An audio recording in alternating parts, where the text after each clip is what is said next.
কষ্টের সাথেই সুখ শান্তি রয়েছে। রব বলে যে কষ্ট একটাতে ধৈর্য ধরবে, নিয়ামত আমি আল্লাহ তাকে দুইটা দিব। কতবার তোরা হাইয়া আলাস সালাহ বলে ডাকছি, তুই আসস নাই, আজকে তোর ডাকে আমাকে সাড়া দিতে হবে। তিনি রহমান এবং রহিম বলেই আমাদের জন্য এখনো পর্যন্ত দিয়ে যাচ্ছেন। রব দেখতে চাই সে বান্দাদেরকে যারা বুকের মধ্যে থাপ্পড় দিয়ে বলতে পারবে ভিতর থেকে মালিক আছে, মালিক আছে, মালিক আছে। তখন রব বলে যে হ্যাঁ ঠিক আছে জিব্রাইল, ওর প্রতি একটু খেয়াল রাখ, স্পেশাল সেবা করিস, আমি তার সাথে আছি। আমাদের অশান্ত মনকে শোনাতে চাচ্ছি, আমাদের অস্থির ব্রেনকে জানান দিতে চাচ্ছি, যার একজন এমন মালিক আছে, এমন একজন রব আছে, যার অন্তরে হাসবুনাল্লাহ এই বিশ্বাস, এই আস্থা আছে যে আমার জন্য আমার আল্লাহ আছে, সেই আল্লাহ সর্বক্ষমতার অধিকারী, এই আল্লাহ আমার জন্য যথেষ্ট। অন্তর থেকে, মন থেকে ভালোবাসা দিয়ে, ইয়াকিন দিয়ে যে বিশ্বাসটা রাখতে পারবে, চোখের সামনে যদি পাহাড়ের রাস্তা বাঁধা হয়ে দাঁড়ায়, সেই পাহাড়ের ভিতরও রাস্তা হয়ে যাবে। সুবহানাল্লাহ। বান্দা যখন শয়তান বেশি জ্বালাবে, তুই যখন তাকে ফেস করতে পারবি না, যখন তার সাথে তুই যুদ্ধ করে টিকতে পারবি না, তুই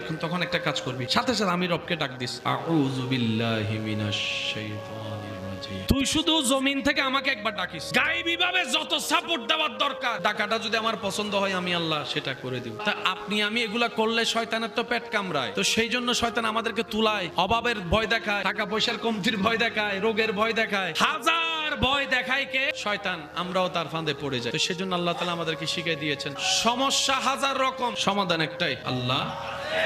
আল্লাহ চাই বান্দা বলুক আমি আল্লাহ আছি, সেটা আল্লাহর চাওয়াই এটা। এই জিনিসটা যদি আমরা বুঝতে পারি, হাজার ঝামেলা শেষ হয়ে যাবে। আল্লাহ চাই কি? আল্লাহ চাই হচ্ছে তোদের রিজিকের দায়িত্ব আমি আল্লাহর কাছে, এটা জেনে তোরা বিশ্বাস করে মেনে চল। টেনশন তোদের করার দরকার নাই। ছোট্ট ছোট্ট পাখি, কোটি কোটি পাখি গাছের উপরে ঘুমায়, কোনো বিছানা নাই, পড়ে যাওয়ার সম্ভাবনা। বর্ষাটা যখন রবের উপর করে, ওই ঘুমন্ত পাখিকে ডাল থেকে যিনি পড়তে দেয় নাই, তিনি আমাদের রব্বুল আলামিন। আমরা বেসাহারা বেওয়ারিশ নয়, আমাদের একজন মালিক আছে, আমাদের একজন রাজ্জাক আছে, আমাদের একজন ওয়াকিল আছে, আমাদের একজন আজিজ আছে। ওই আল্লাহর উপর আমাদের ভরসা, তো সেজন্য আমাদের আর কালকের নিয়ে টেনশন করতে হয় না। যখন যা আমাদের জন্য কল্যাণের, তিনি আমাদেরকে দিয়ে দয়া করে সেটাই করিয়ে নেন। সুবহানাল্লাহ। এটা হলো ইয়াকিনের পাওয়া, ভরসার পাওয়া। আর এটা করতে কোনো ফর্ম ফিল আপ করতে হবে। এবার বুঝতে পেরেছেন কেন আল্লাহ ওলিদের ব্যাপারে বলেছেন লা খাউফুন আলাইহিম ওয়ালা হুম ইয়াহজানুন? আল্লাহ কেন ওলিদের ব্যাপারে এই কথা বললেন? তাদের কোনো ভয়ও নাই, টেনশনও নাই। আল্লাহ পাক বলে যে ভয় টেনশন থাকবে কিভাবে? তাদের সাথে তো আমি রব্বুল আলামিন আমার রহমত রেখেছি। সুবহানাল্লাহ। তারা অন্তর থেকে বিশ্বাস করে আমার স্ত্রী নাই আমার পাশে, কিন্তু আমার রব আমার সাথে আছে। আমার সন্তান নাই আমার পাশে, আমার রব আমার সাথে আছে। আমার মাথায় কোনো উপচ্ছায়া নাই দুনিয়ায়, কিন্তু আমার রবের রহমত আমার ছায়া হয়ে আছে। ওই কবরে আমার কেউ নাই, আমার রবের রহমত আছে। এই ইয়াকিন যাদের ভিতরে যত শক্ত, নিয়ামত তাদের জন্য তত বেশি। অনেক সময় দেখবেন আমার কোনো ভাই বোনেরা বিশেষ কোনো কাজ, চাওয়া, স্বপ্ন পূরণ হওয়ার জন্য বিশেষ কোনো আমল করে, জিকির করে, ওজিফা করে, অনেকদিন করার পরও যখন পায় না, তখন শয়তান মনে মনে ঢুকাই দেয়, এতদিন করে লাভ কি হয়েছে? আল্লাহর কাছে এত করে চাইছি, আল্লাহ তো দেয় নাই। আল্লাহকে এত করে বলছি, কান্না করে, তাহাজ্জুদের নামাজ পড়ে, আল্লাহ তো দেয় নাই। ঢুকাই দিচ্ছে কথাগুলাকে, ফাঁদে পড়ে যাচ্ছি আমরা, ফাঁদে পড়ে যাচ্ছি। ঈমানও দুর্বল হচ্ছে আমাদের, ঈমানও নষ্ট হচ্ছে আমাদের, লাভ হচ্ছে সব শয়তানের। কথা বলেন ঠিক কিনা? সেজন্য মনে রাখবেন, কোন জিকির করে, কোন দোয়া পড়ে, কোন নামাজ পড়ে যদি আপনার চাওয়াটা পূরণ না হয়, এখানে দুইটা অর্থ হতে পারে। এক নাম্বার, হয়তো আপনি যেটা চাচ্ছেন সেটা আপনার জন্য এখন ভালো নয়, কিংবা কখনো ভালো নয়, সেজন্য আল্লাহ আপনাকে দিচ্ছে না। আর না হয় যেভাবে জিকির, নামাজ, দোয়া করলে আপনার রবের পছন্দ হবে, আপনি আমি সেই লেভেলের করতে পারি নাই, ব্যর্থতা আমাদের। আল্লাহর এখানে কোনো লাভ লসই নাই। উল্টা আমরা অভিমান করি এমন ভাবে, মনে হয় যেন আল্লাহর কাছে কিছু পাওনা আছে, চাইলেই দিতে হবে। কেউ যদি একটা গালি দেয়, 10 মাইল দূর থেকে গালি শুনি। কেউ যদি মুখে মুখে না বলে, যদি এমনি বলে, মুখে বলে না, কেউ যদি আপনার সামনে এমনি ঠোঁটলারে 10 মাইল দূরের বদনাম করা শুনে যায়, ঘরের পাশ থেকে মুয়াজ্জিন হাইয়া আলাস সালাহ বলে, সেটা আর শুনতে পাই না। আমাদের যখন অল্প টেনশন, আমাদের প্রেসার হাই হয়ে যায়। আর হযরত ইমাম হুসাইন কারবালার ময়দানে যাওয়ার পরও টেনশন লাগে না। আমাদের গাড়ি একটা মিস হয়ে গেলে টেনশনে ঘুমাইতে পারি না। আর ওদিকে নূহ আলাইহিস সালাম 40 দিন পর্যন্ত নৌকার উপরে ভাসতেছে টেনশন ছাড়া। আমাদের একটা দোষ, একটা ভুল যদি কোনো রকম কেউ জানে যায়, আমাদের টেনশনে ঘুম হয় না। আর ওদিকে জগতের সবাই মিলে মরিয়ম আলাইহিস সালামকে বেশ্যা ডেকেছেন, অপবাদ দিয়েছেন, যেহেতু স্বামী ছাড়া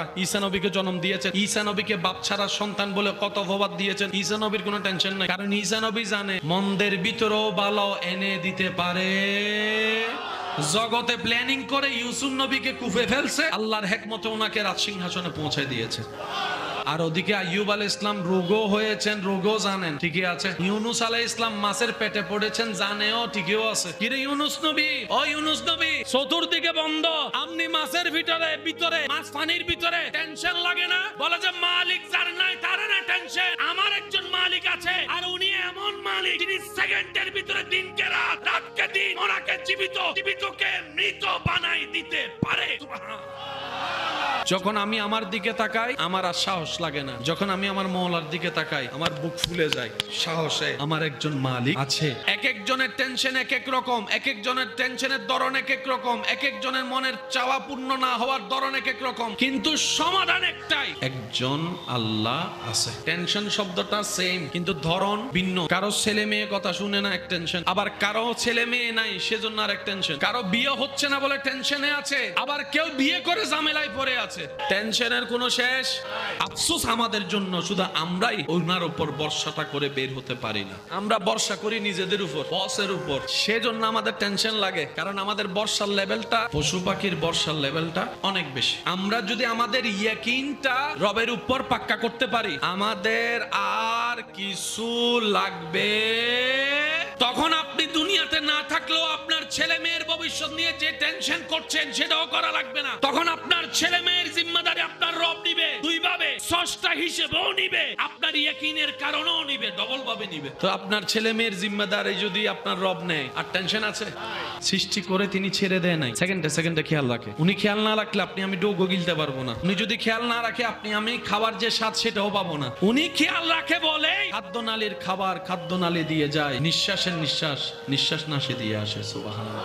এরকম একজন আল্লাহ রব বলে যে এটাই তোকে, তোর মুখে আমি শুনতে চাচ্ছি। আমি চাই বান্দা তুই এটা বল। কেউ যখন বেড়াইতে যায়, বাইরে যায়, আপন মানুষ মুরব্বীরা তখন ওনাকে একটা দোয়া বলে বিদায় দেয়। এটা কি? জন্ম আমি দিছি তোরে, তোর উপর আমার অধিকার বেশি, কিন্তু আমার চেয়ে আমার রবের অধিকার তোর চেয়ে উপর বেশি। আমি তোরে যত্ন নিই 5%, আল্লাহ তোরে যত্ন নেয় 1000%। তখন মা যখন অপরাগ হয়, কারণ বাহিরে তো মা নিয়ন্ত্রণ করতে, বাপ নিয়ন্ত্রণ করতে পারবে, বিমানে উঠতেছে এটা কেউ নিয়ন্ত্রণ করতে পারবে? তখন মা বলে যে আল্লাহ আমার কলিজার দনটা ফি আমানিল্লাহ, তোমার আমানতে, তোমার জিম্মাদারিতে, তোমার নজরে ছেড়ে দিলাম। সুবহানাল্লাহ। বাবাই বলে ফি আমানিল্লাহ, আমার কলিজার টুকরা মেয়েটাকে আল্লাহ তোমার হেফাজতে ছেড়ে দিলাম, তোমার সুপর্দে ছেড়ে দিলাম। তখন রব্বুল আলামিন স্রষ্টা হিসেবে তো যত্ন নেয়। ওই মা বাবা দোয়া করার কারণে আল্লাহ পাক আলাদা যত্ন নেয়। আপনারা অনেক সময় হয় না বড় বিপদ থেকে বেঁচে যান, অনেক বড় দুর্ঘটনা হওয়া থেকে বেঁচে যায়, আছে না? এগুলো কারো না কারো দোয়ার ফসল। আমার বান্দাদের ভিতরে যারা ঈমানের উপর অটল থাকে এবং সর্বাবস্থায় তাদের হৃদয়ে, তাদের মনে আমি রবের উপর ভরসা রাখে, বিশ্বাস রাখে, জীবনের প্রত্যেকটা সেকেন্ডকে আমি আল্লাহ আছি আমার প্রতি বিশ্বাসটা রাখে, আমি আল্লাহ তাদেরকে এমন ভাবে দয়া করি শয়তানও তাদেরকে আর স্পর্শ করতে পারে না। ওলি কারা? যাদের সাথে শয়তানের কানেকশন করাই দিল কে? তো ওনারা কি করেছেন? আল্লাহর ওলিরা বলে সর্বকস্তায় আমার আল্লাহ আছে, অভাব আসছে আমার আল্লাহ আছে, কষ্ট আসছে, বিপদ আসছে আমার আল্লাহ আছে। ডাক্তারে বলে যে 3 মাসের সময় আর বাঁচতে পারবা না। আপনার এলাকায় খবর নেন এরকম অনেকে আছে, এখনো বাচ্চা আছে। বিশ্বাসটা কার উপর রাখবো?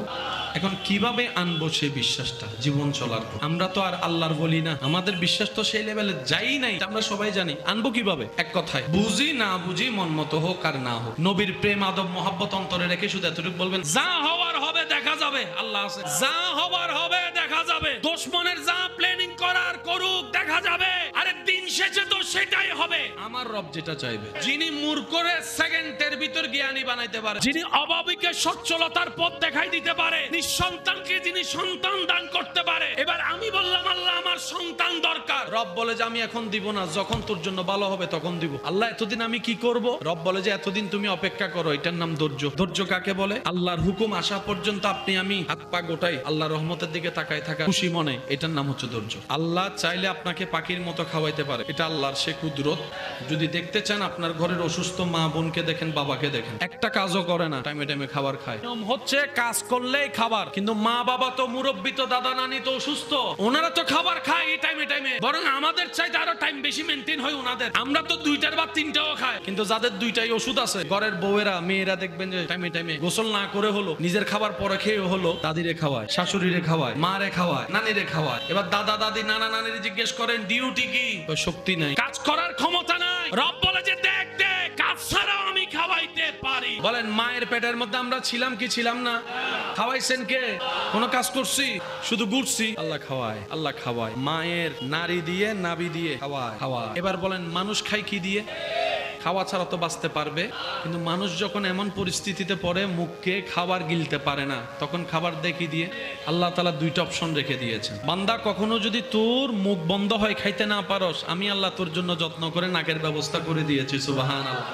ডাক্তাররা গবেষণা করে দেখে মুখে তার ডুক গিলার ক্ষমতা অথবা খাদ্যনালী চিমাই গেছে, খাবার যাওয়ার ক্ষমতা, লিকুইড খাবার নাক দিয়ে দিয়ে দিচ্ছে, এক নাকে এক শিশি দিয়ে নিঃশ্বাস দিচ্ছে আর এক শিশি দিয়ে খাবার যাচ্ছে। এবার বুঝতে পেরেছেন একটা নাকের কেন দুইটা নাসি দিয়েছে আল্লাহ? কখনো প্রয়োজন হলে এক ছিদ্র দিয়ে খাবার যাবে, তো খাবার গিলে নিঃশ্বাস বন্ধ হলে তো মারা যাবা। রব বলে যে আরেকটা ছিদ্র দিয়ে নিঃশ্বাসের ব্যবস্থা করে দিয়েছে। সুবহানাল্লাহ। একটু যদি আপনারা খেয়াল করেন, এই নাক এই মুখের জায়গায় কণ্ঠনালী ঠিক এই জায়গায় গিয়ে দুইটা রাস্তা। নিঃশ্বাস নিয়ে আমরা কণ্ঠনালী দিয়ে, খাবারও খাই কণ্ঠনালী দিয়ে। আপনার আমার মুখের ভিতর যে একটা ছোট্ট জিহ্বা আছে, এটাও অহেতুক নয়, এটাও বান্দার উপকারের জন্য আল্লাহ তাআলা সেইভাবে ব্যবস্থা করে দিয়েছেন। সুবহানাল্লাহ। আপনার যে আওয়াজ, আপনার যে কথা বের হচ্ছে, জিহ্বার সাথে সাথে শব্দ গঠন হচ্ছে, এটা যে আওয়াজ হয়ে বাতাস হয়ে বের হচ্ছে, ওই ছোট্ট আলা জিহ্বাটা এখানে বড় কারামতি কাজ করে আল্লাহর হুকুমে। আপনার আমার খাওয়া, এই খাওয়াটা আপনি মুখের মধ্যে যখন আপনি ডুব গিলেন, আপনি যখন পানি খান, তখন দেখবেন নিঃশ্বাস দিতে পারবেন না। আল্লাহ তাআলা এই জায়গার মধ্যে এমন একটা সিস্টেম করে দিয়েছেন, বান্দা ডুব গিলার সাথে সাথে ওই নিঃশ্বাস নাসির উপর একটা পর্দা পড়ে যায়। আপনি আমি সেকেন্ডের আগে খাবার খাচ্ছি, যত দ্রুত খাই না কেন, খাবার আর এদিকে ঢুকতে দেয় না যিনি খেয়াল রাখে। প্রথমেই বলেছিলাম, আমাদের সমাজে দেখবেন কোন মানুষ যখন মারা যায়, কোন বাচ্চা রেখে, যেদিন মারা যায় সেদিন দায়িত্ব নেওয়ার জন্য 100 জন দাঁড়ায় যায়। বিয়ে আমি দিব, পড়ালেখা আমি করাবো। 3-4 দিন, 1 মাস 2 মাস যাওয়ার পরে কেউ কল করেও আর জিজ্ঞেস ঘরে বাজার আছে কিনা, সে প্রশ্নটাও কেউ, কেমন জানি তাদেরকে সমাজ থেকে, পরিবার থেকে সবাই আলাদাভাবে রেখে দেয়। এমন ভাবে আমরা বিহেভিয়ার করি, মনে হয় যেন আমরা কখনো মরবই না, আমাদের ছেলে মেয়ে কখনো এতিম হবেও না। আমরা অন্য এতিমদের প্রতি, অন্য দুঃখী মানুষের প্রতি এমন ভাবে আচরণ করি, আমরা যেন কোনোদিন বিপদেও পড়বো না, আমাদের কোনোদিন অর্থ শেষই হবে না, আমাদের কোনোদিন এই যৌবন শেষই হবে না, শক্তি শেষ হবে না। রব বলে যে এই কখনো চিন্তা করিও না, এই কাজ কখনো করিও না, তুমি অন্যের উপর দয়া করো যেন আমি রব তোমার উপর দয়া করতে পারি। রব বলে যে তুমি অন্যকে সচ্ছলতায় খাওয়াও, আমি যেন তোমার ওই অভাব অবস্থায় তোমারে খাওয়াইতে পারি, ওই দিকের লক্ষ্য রেখে। সুবহানাল্লাহ। সেজন্য আল্লাহ রাসূল সাল্লাল্লাহু আলাইহি ওয়াসাল্লাম এতিমদের মাথার উপর ছায়া হয়ে থেকে উম্মতকে শিক্ষা দিয়েছেন, হে আমার উম্মতেরা, আজকে যাকে এতিম দেখছো, একদিন তুমিও হতে পারো, তোমার সন্তানও হতে পারে, কারণ হায়াত মওতের 1 সেকেন্ডের কোনো বিশ্বাস। আপনার এলাকায় খবর নিয়ে দেখেন, এক সময় দাপট নিয়ে চলা এমন অনেক পরিবার হঠাৎ করে বাপ মারা যাওয়ার পরে সব আওলা জাওলা হয়ে গেছে। এমন সম্পত্তি কিনেছে, কোথায় কি সম্পত্তি আছে ছেলে মেয়েও জানে না। এখানে যারা আছেন এই মুহূর্তে, আজকে সকাল থেকে কারো কি কোনো টেনশন ছিল না? বিভিন্ন টেনশন, বিভিন্ন চাহিদা, বলেন না ভাই একটু উত্তর দেন। বিভিন্ন অভাব, হঠাৎ করে আপনার পকেটে আছে 100 টাকা, হঠাৎ করে প্রয়োজন হচ্ছে 5000 টাকা। এমন মানুষও, আপনার সংসার চালানোর জন্য দরকার 25,000 টাকা, আপনার এখন আছে মাত্র 10,000 টাকা, বাকি 15,000 টাকা কোত্থেকে দিবেন? কারেন্ট বিলওয়ালা তো বসে থাকবে না, পেটে তো ভাত দিতে হবে, কিন্তু আপনার এই কাজটা অন্য কোন একটা কাজের মধ্যে টাকাটা খরচ হয়ে গিয়েছে। বিভিন্ন পেরেশানিতে মাইকের আওয়াজ যারা যতটুক যাচ্ছে সবাই আছে, কারোটা একরকম, কারোটা অন্যরকম, টেনশন কিন্তু সবার সেম। এবার বলেন সবার চাওয়া চাহিদা কি একরকম? কারো গায়ে জ্বরের কষ্ট, এটার ওষুধ আলাদা, কারো হার্টের কষ্ট, এটার ওষুধ আলাদা, কেউ ডায়াবেটিসে কষ্ট পাচ্ছে, ওর ওষুধ আলাদা। তিনি এমন একজন সত্তা যিনি সৃষ্টি করে সৃষ্টিকে বেসাহারা হয়ে ছেড়ে দেন নাই। 24টা ঘন্টার প্রত্যেকটা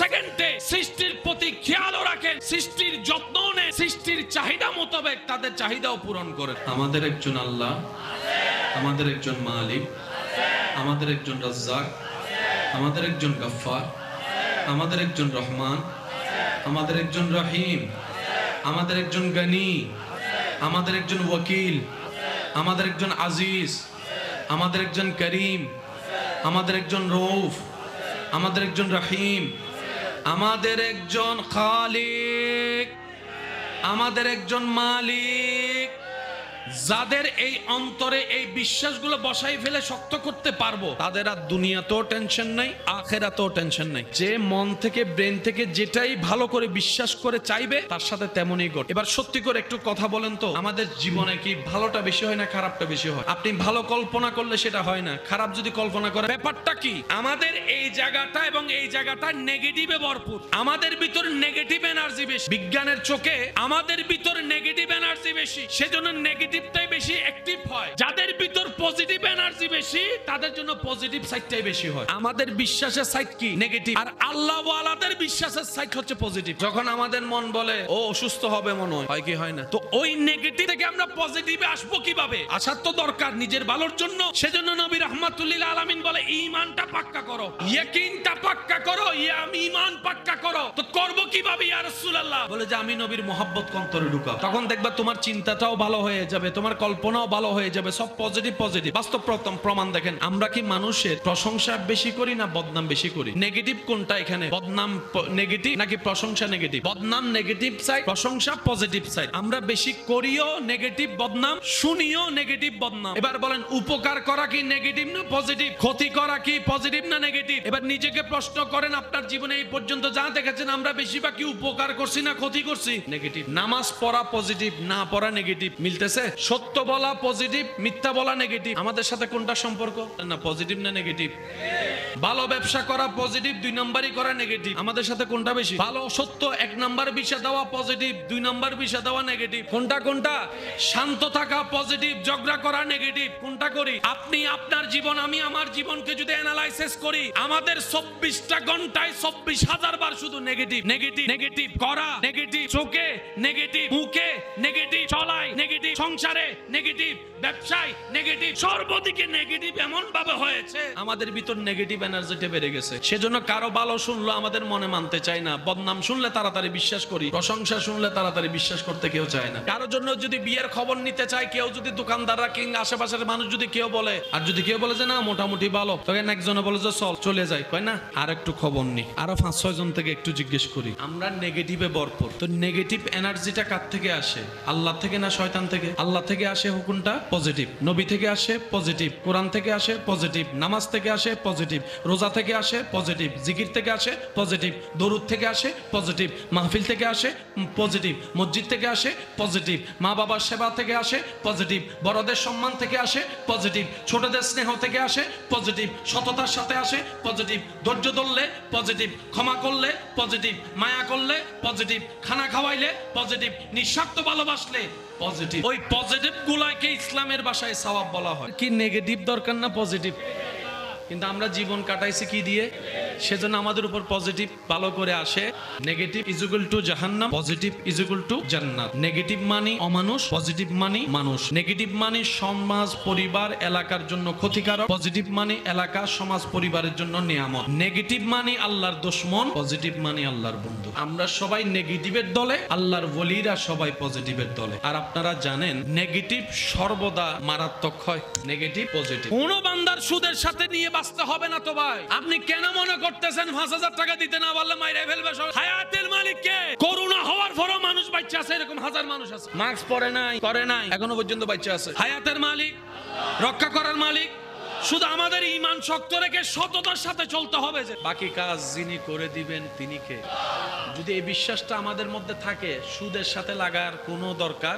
এবার আমার ভাই আমাকে বলবে, ভাইয়া আমার সামনে 1 মাস পরে আমার মেয়ের বিয়ে, এখন আমার আত্মীয় স্বজন অনেকের কাছে চাইছি, কেউ তো দেয় নাই, বিয়ে তো নেমে আসছে, আমি এখন কিভাবে কি করব? আমি বললাম, ভাই এটাই তো আপনার ঈমানের পরীক্ষার টাইম। আপনার যে ঈমান আছে আপনাকে পরীক্ষা দিতে হবে না, ফিরি তো হবে না, এটাই তো পরীক্ষার টাইম। আপনি পরীক্ষার টাইমটাকে মুসিবত মনে করতেছেন। এই প্যাঁচ লাগাইছি আমরা এই জায়গায়। অসুস্থতা হচ্ছে আপনার ঈমান রবের উপর কতটুকু আছে এটা পরীক্ষা দেওয়ার টাইম, সেটাকে আমরা বিপদ মনে করে বসে আছি। সেজন্য বিপদ মুসিবত সবকিছু মুমিনদের জন্য নিয়ামত। ইউসুফ নবীকে যদি কুফে ফেলার বিপদে না ফেলতেন আজকে হয়তো এই জায়গাটা আসতো না। আল্লাহ বুঝাই দিতে চাচ্ছেন ইন্নামা আল উসরি ইউসরা। মনে রাখবেন ভাইয়েরা, আল্লাহ এবং রাসূল সব ক্লিয়ার করে দিয়েছেন। বুঝি নাই, ব্যর্থতা আমাদের। খারাপ মানুষ আর ভালো মানুষ দাম কার বেশি, সম্মান কার বেশি? জান্নাতে কে যাবে? ভালো মানুষ। ভালো মানুষটারে খারাপ বানাই কে? তাহলে শয়তান যার উপর ক্ষমতা ক্ষমতা দেখাবে, যে শয়তানকে লাই দিবে, রাজত্ব দিবে, সে জাহান্নামে। অর্থাৎ যার সাথে শয়তানের বন্ধুত্ব হবে আর যে শয়তানকে 3 তালাক দিতে পারবে, এই কথায় কারো কোনো দ্বিমত আছে?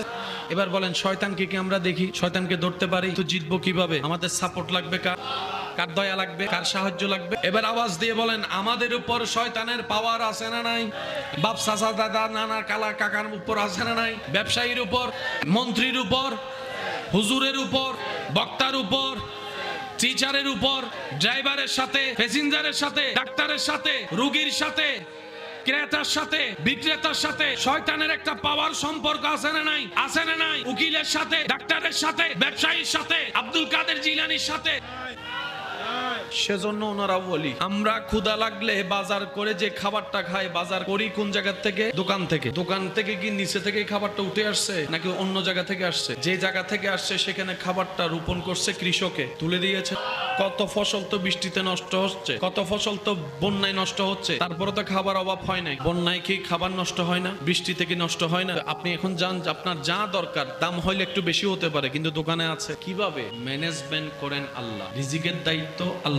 সকাল যখন ভোর আস্তে আস্তে ফুটে, তখন দেখবেন আকাশের দিকে তাকালে পাখিগুলা দলবদ্ধ ভাবে, একজন একজন না, সবাই এক রোডে যাইতে থাকে। পাখি মামা যাও কই? রিজিকের সন্ধানে। বাড়ি কোথায় তোমার? বোয়ালখালী, গুমদন্ডি। তো যাচ্ছ কই? এদিকে। কই পটিয়ার দিকে। তো 3 দিক আরো আছে, ওইদিকে যাচ্ছ কেন? কই নির্দেশনা ওদিকে হয়েছে, আমার রাজ্জাক আমার রিজিকের ব্যবস্থা ওদিকে করে দিয়েছেন, অন্যদিকের গুলা এদিকে করে দিয়েছেন। প্রত্যেকটা পাখি সকালবেলা ক্ষুধা নিয়ে বের হয়, কিন্তু ঘরে ঢুকার আগেই পেট লোট। শুধু নিজের পেট লোট হয়েছে এতটুকু সীমাবদ্ধ নয়, যে মা বাবা বের হয়েছে, পাখি মা বাবা, সে পাখি মা বাবা ঘরের মধ্যে যে বাচ্চা আছে, বাচ্চাদের জন্য খাবার আল্লাহ দিয়ে দিয়েছেন। আল্লাহ পাখিকেও খাওয়াইছে, বাচ্চাদের জন্য খাবার পাঠাই দিয়েছে। একটা দুইটা পাখি হইলে মনের বুঝ দিতাম, সারা পৃথিবীতে কত হাজার রকমের, কত হাজার কোটি পাখি। যদি 10 মিলিয়ন পাখি হয়, বর্ষাটা একজনের উপর। 10 মিলিয়ন যদি জন্তু হয়, বর্ষাটা রবের উপর। 10 মিলিয়ন যদি সাপ হয়, বর্ষাটা রবের উপর। 10 মিলিয়ন যদি বাঘ হয়, ওই বর্ষাটাই একজনের উপর। 10 মিলিয়ন যদি হরিণ হয়, বর্ষাটাও একজনের উপর।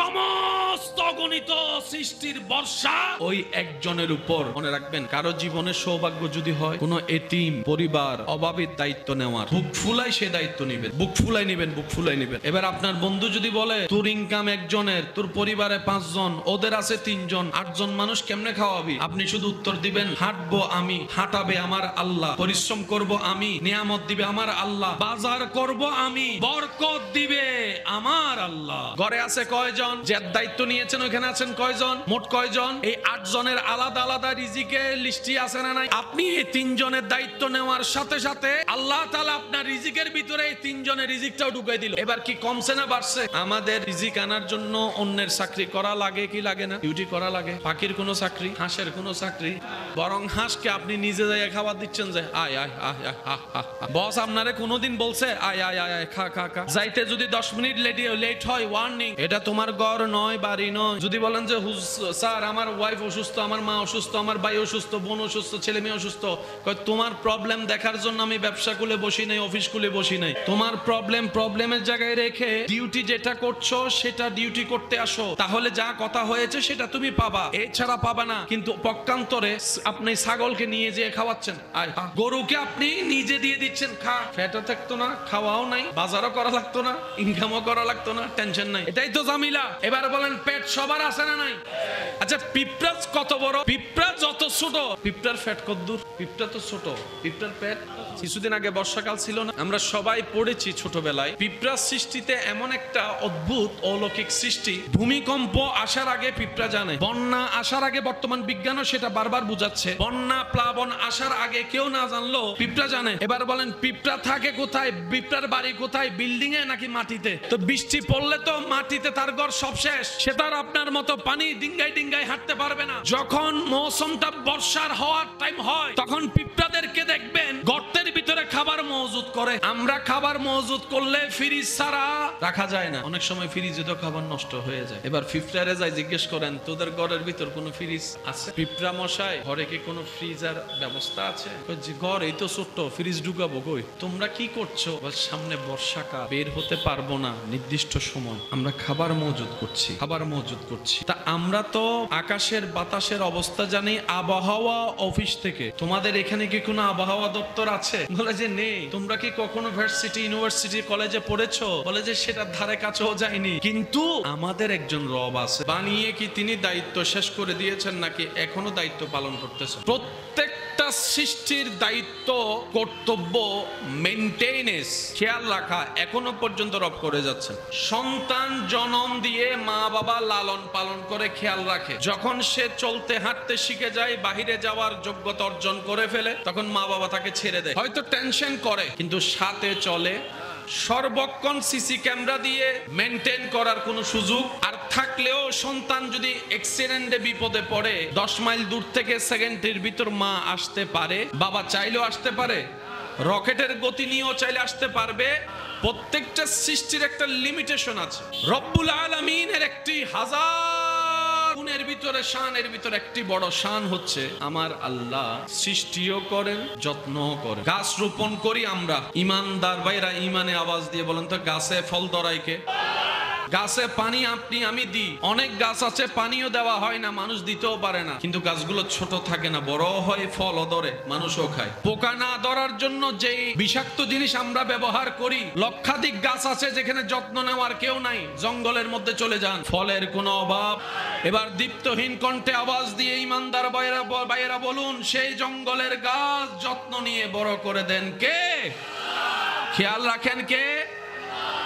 1 মিনিট নাকি 24 ঘন্টা? আল্লাহ তাআলার একটা শান হচ্ছে সৃষ্টির প্রতি 24 ঘন্টায় খেয়াল রাখে। একদিনের বাচ্চার খাবার কি? বুকের দুধ। কারো পছন্দ গোস্ত, কারো পছন্দ ভর্তা, কারো পছন্দ শাকসবজি। এই পর্যন্ত সবকিছু পাওয়া হয়েছে কি হয় নাই? আপনি যে বলছেন বিবি গো, মা গো, বোন গো, আজকে দুপুর একটু ভর্তা খাইতে মন চাচ্ছে, উনি বানাচ্ছেন, যা দিয়ে আপনার রব সেটা আগে থেকে তুলে দিয়েছে। এই বিশ্বাসটা আমরা যদি পাক্কা করতে পারি, বাড়াতে পারি, আল্লাহর উপর যদি ইয়াকিন বাড়াইতে পারি, আমাদের যত বড় সমস্যা হোক সমাধান করে দিবেন কে? দোয়া করলে, তসবিহ পড়লে, জিকির করলে কোনো লস আছে? আর আমরা যা করি, দোয়া করি, নফল করি, যা নিজের লাভের জন্যই তো করি। আপনাকে আল্লাহ পালসার দিলে আল্লাহ লস কি? আপনাকে আমাকে পালসার যদি দিয়ে আল্লাহ দেয়, আমার আল্লাহর কোনো লস আছে? আপনাকে আইফোন একটা আল্লাহ কিনে দিলে না তৌফিক দিলে আল্লাহর কোনো লস আছে? আল্লাহ তাআলা আমাদের সবাইকে বুঝার, আমল করার তৌফিক দান করুন। কষ্টের সাথেই সুখ শান্তি রয়েছে। রব বলে যে কষ্ট একটাতে ধৈর্য ধরবে, নিয়ামত আমি আল্লাহ তাকে 2টা দিব। কতবার তোরা হাইয়া আলাস সালাহ বলে ডাকছি, তুই আসস নাই। আজকে তোর ডাকে আমাকে সাড়া দিতে হবে। তিনি রহমান এবং রহিম বলেই আমাদের জন্য এখনো পর্যন্ত দিয়ে যাচ্ছেন। রব দেখতে চাই সে বান্দাদেরকে যারা বুকের মধ্যে থাপ্পড় দিয়ে বলতে পারবে ভিতর থেকে, মালিক আছে, মালিক আছে, মালিক আছে। তখন রব বলে যে হ্যাঁ ঠিক আছে জিব্রাইল, ওর প্রতি একটু খেয়াল রাখ, স্পেশাল সেবা করিস, আমি তার সাথে আছি। আমাদের অশান্ত মনকে শোনাতে চাচ্ছি, আমাদের অস্থির ব্রেনকে জানান দিতে চাচ্ছি, যার একজন এমন মালিক আছে, এমন একজন রব আছে, যার অন্তরে হাসবুনাল্লাহ এই বিশ্বাস, এই আস্থা আছে যে আমার জন্য আমার আল্লাহ আছে, সেই আল্লাহ সর্বক্ষমতার অধিকারী, এই আল্লাহ আমার জন্য যথেষ্ট। অন্তর থেকে, মন থেকে ভালোবাসা দিয়ে, ইয়াকিন দিয়ে যে বিশ্বাসটা রাখতে পারবে, চোখের সামনে যদি পাহাড়ের রাস্তা বাঁধা হয়ে দাঁড়ায়, সেই পাহাড়ের ভিতরও রাস্তা হয়ে যাবে। সুবহানাল্লাহ। বান্দা যখন শয়তান বেশি জ্বালাবে, তুই যখন তাকে ফেস করতে পারবি না, যখন তার সাথে তুই যুদ্ধ করে টিকতে পারবি না, তুই তখন একটা কাজ করবি, সাথে সাথে আমি রবকে ডাক দিস, আউযু বিল্লাহি মিনাশ শাইতানির রাজিম। তুই শুধু জমিন থেকে আমাকে একবার ডাকিস, গায়েবী ভাবে যত সাপোর্ট দেওয়ার দরকার, ডাকাটা যদি আমার পছন্দ হয়, আমি আল্লাহ সেটা করে দিব। তা আপনি আমি এগুলা করলে শয়তানের তো পেট কামড়ায়, তো সেই জন্য শয়তান আমাদেরকে তুলায়, অভাবের ভয় দেখায়, টাকা পয়সার কমতির ভয় দেখায়, রোগের ভয় দেখায়, হাজার ভয় দেখায় কে? শয়তান। আমরাও তার ফাঁদে পড়ে যাই। তো সেজন্য আল্লাহ তাআলা আমাদেরকে শিখিয়ে দিয়েছেন, সমস্যা হাজার রকম, সমাধান একটাই, আল্লাহ।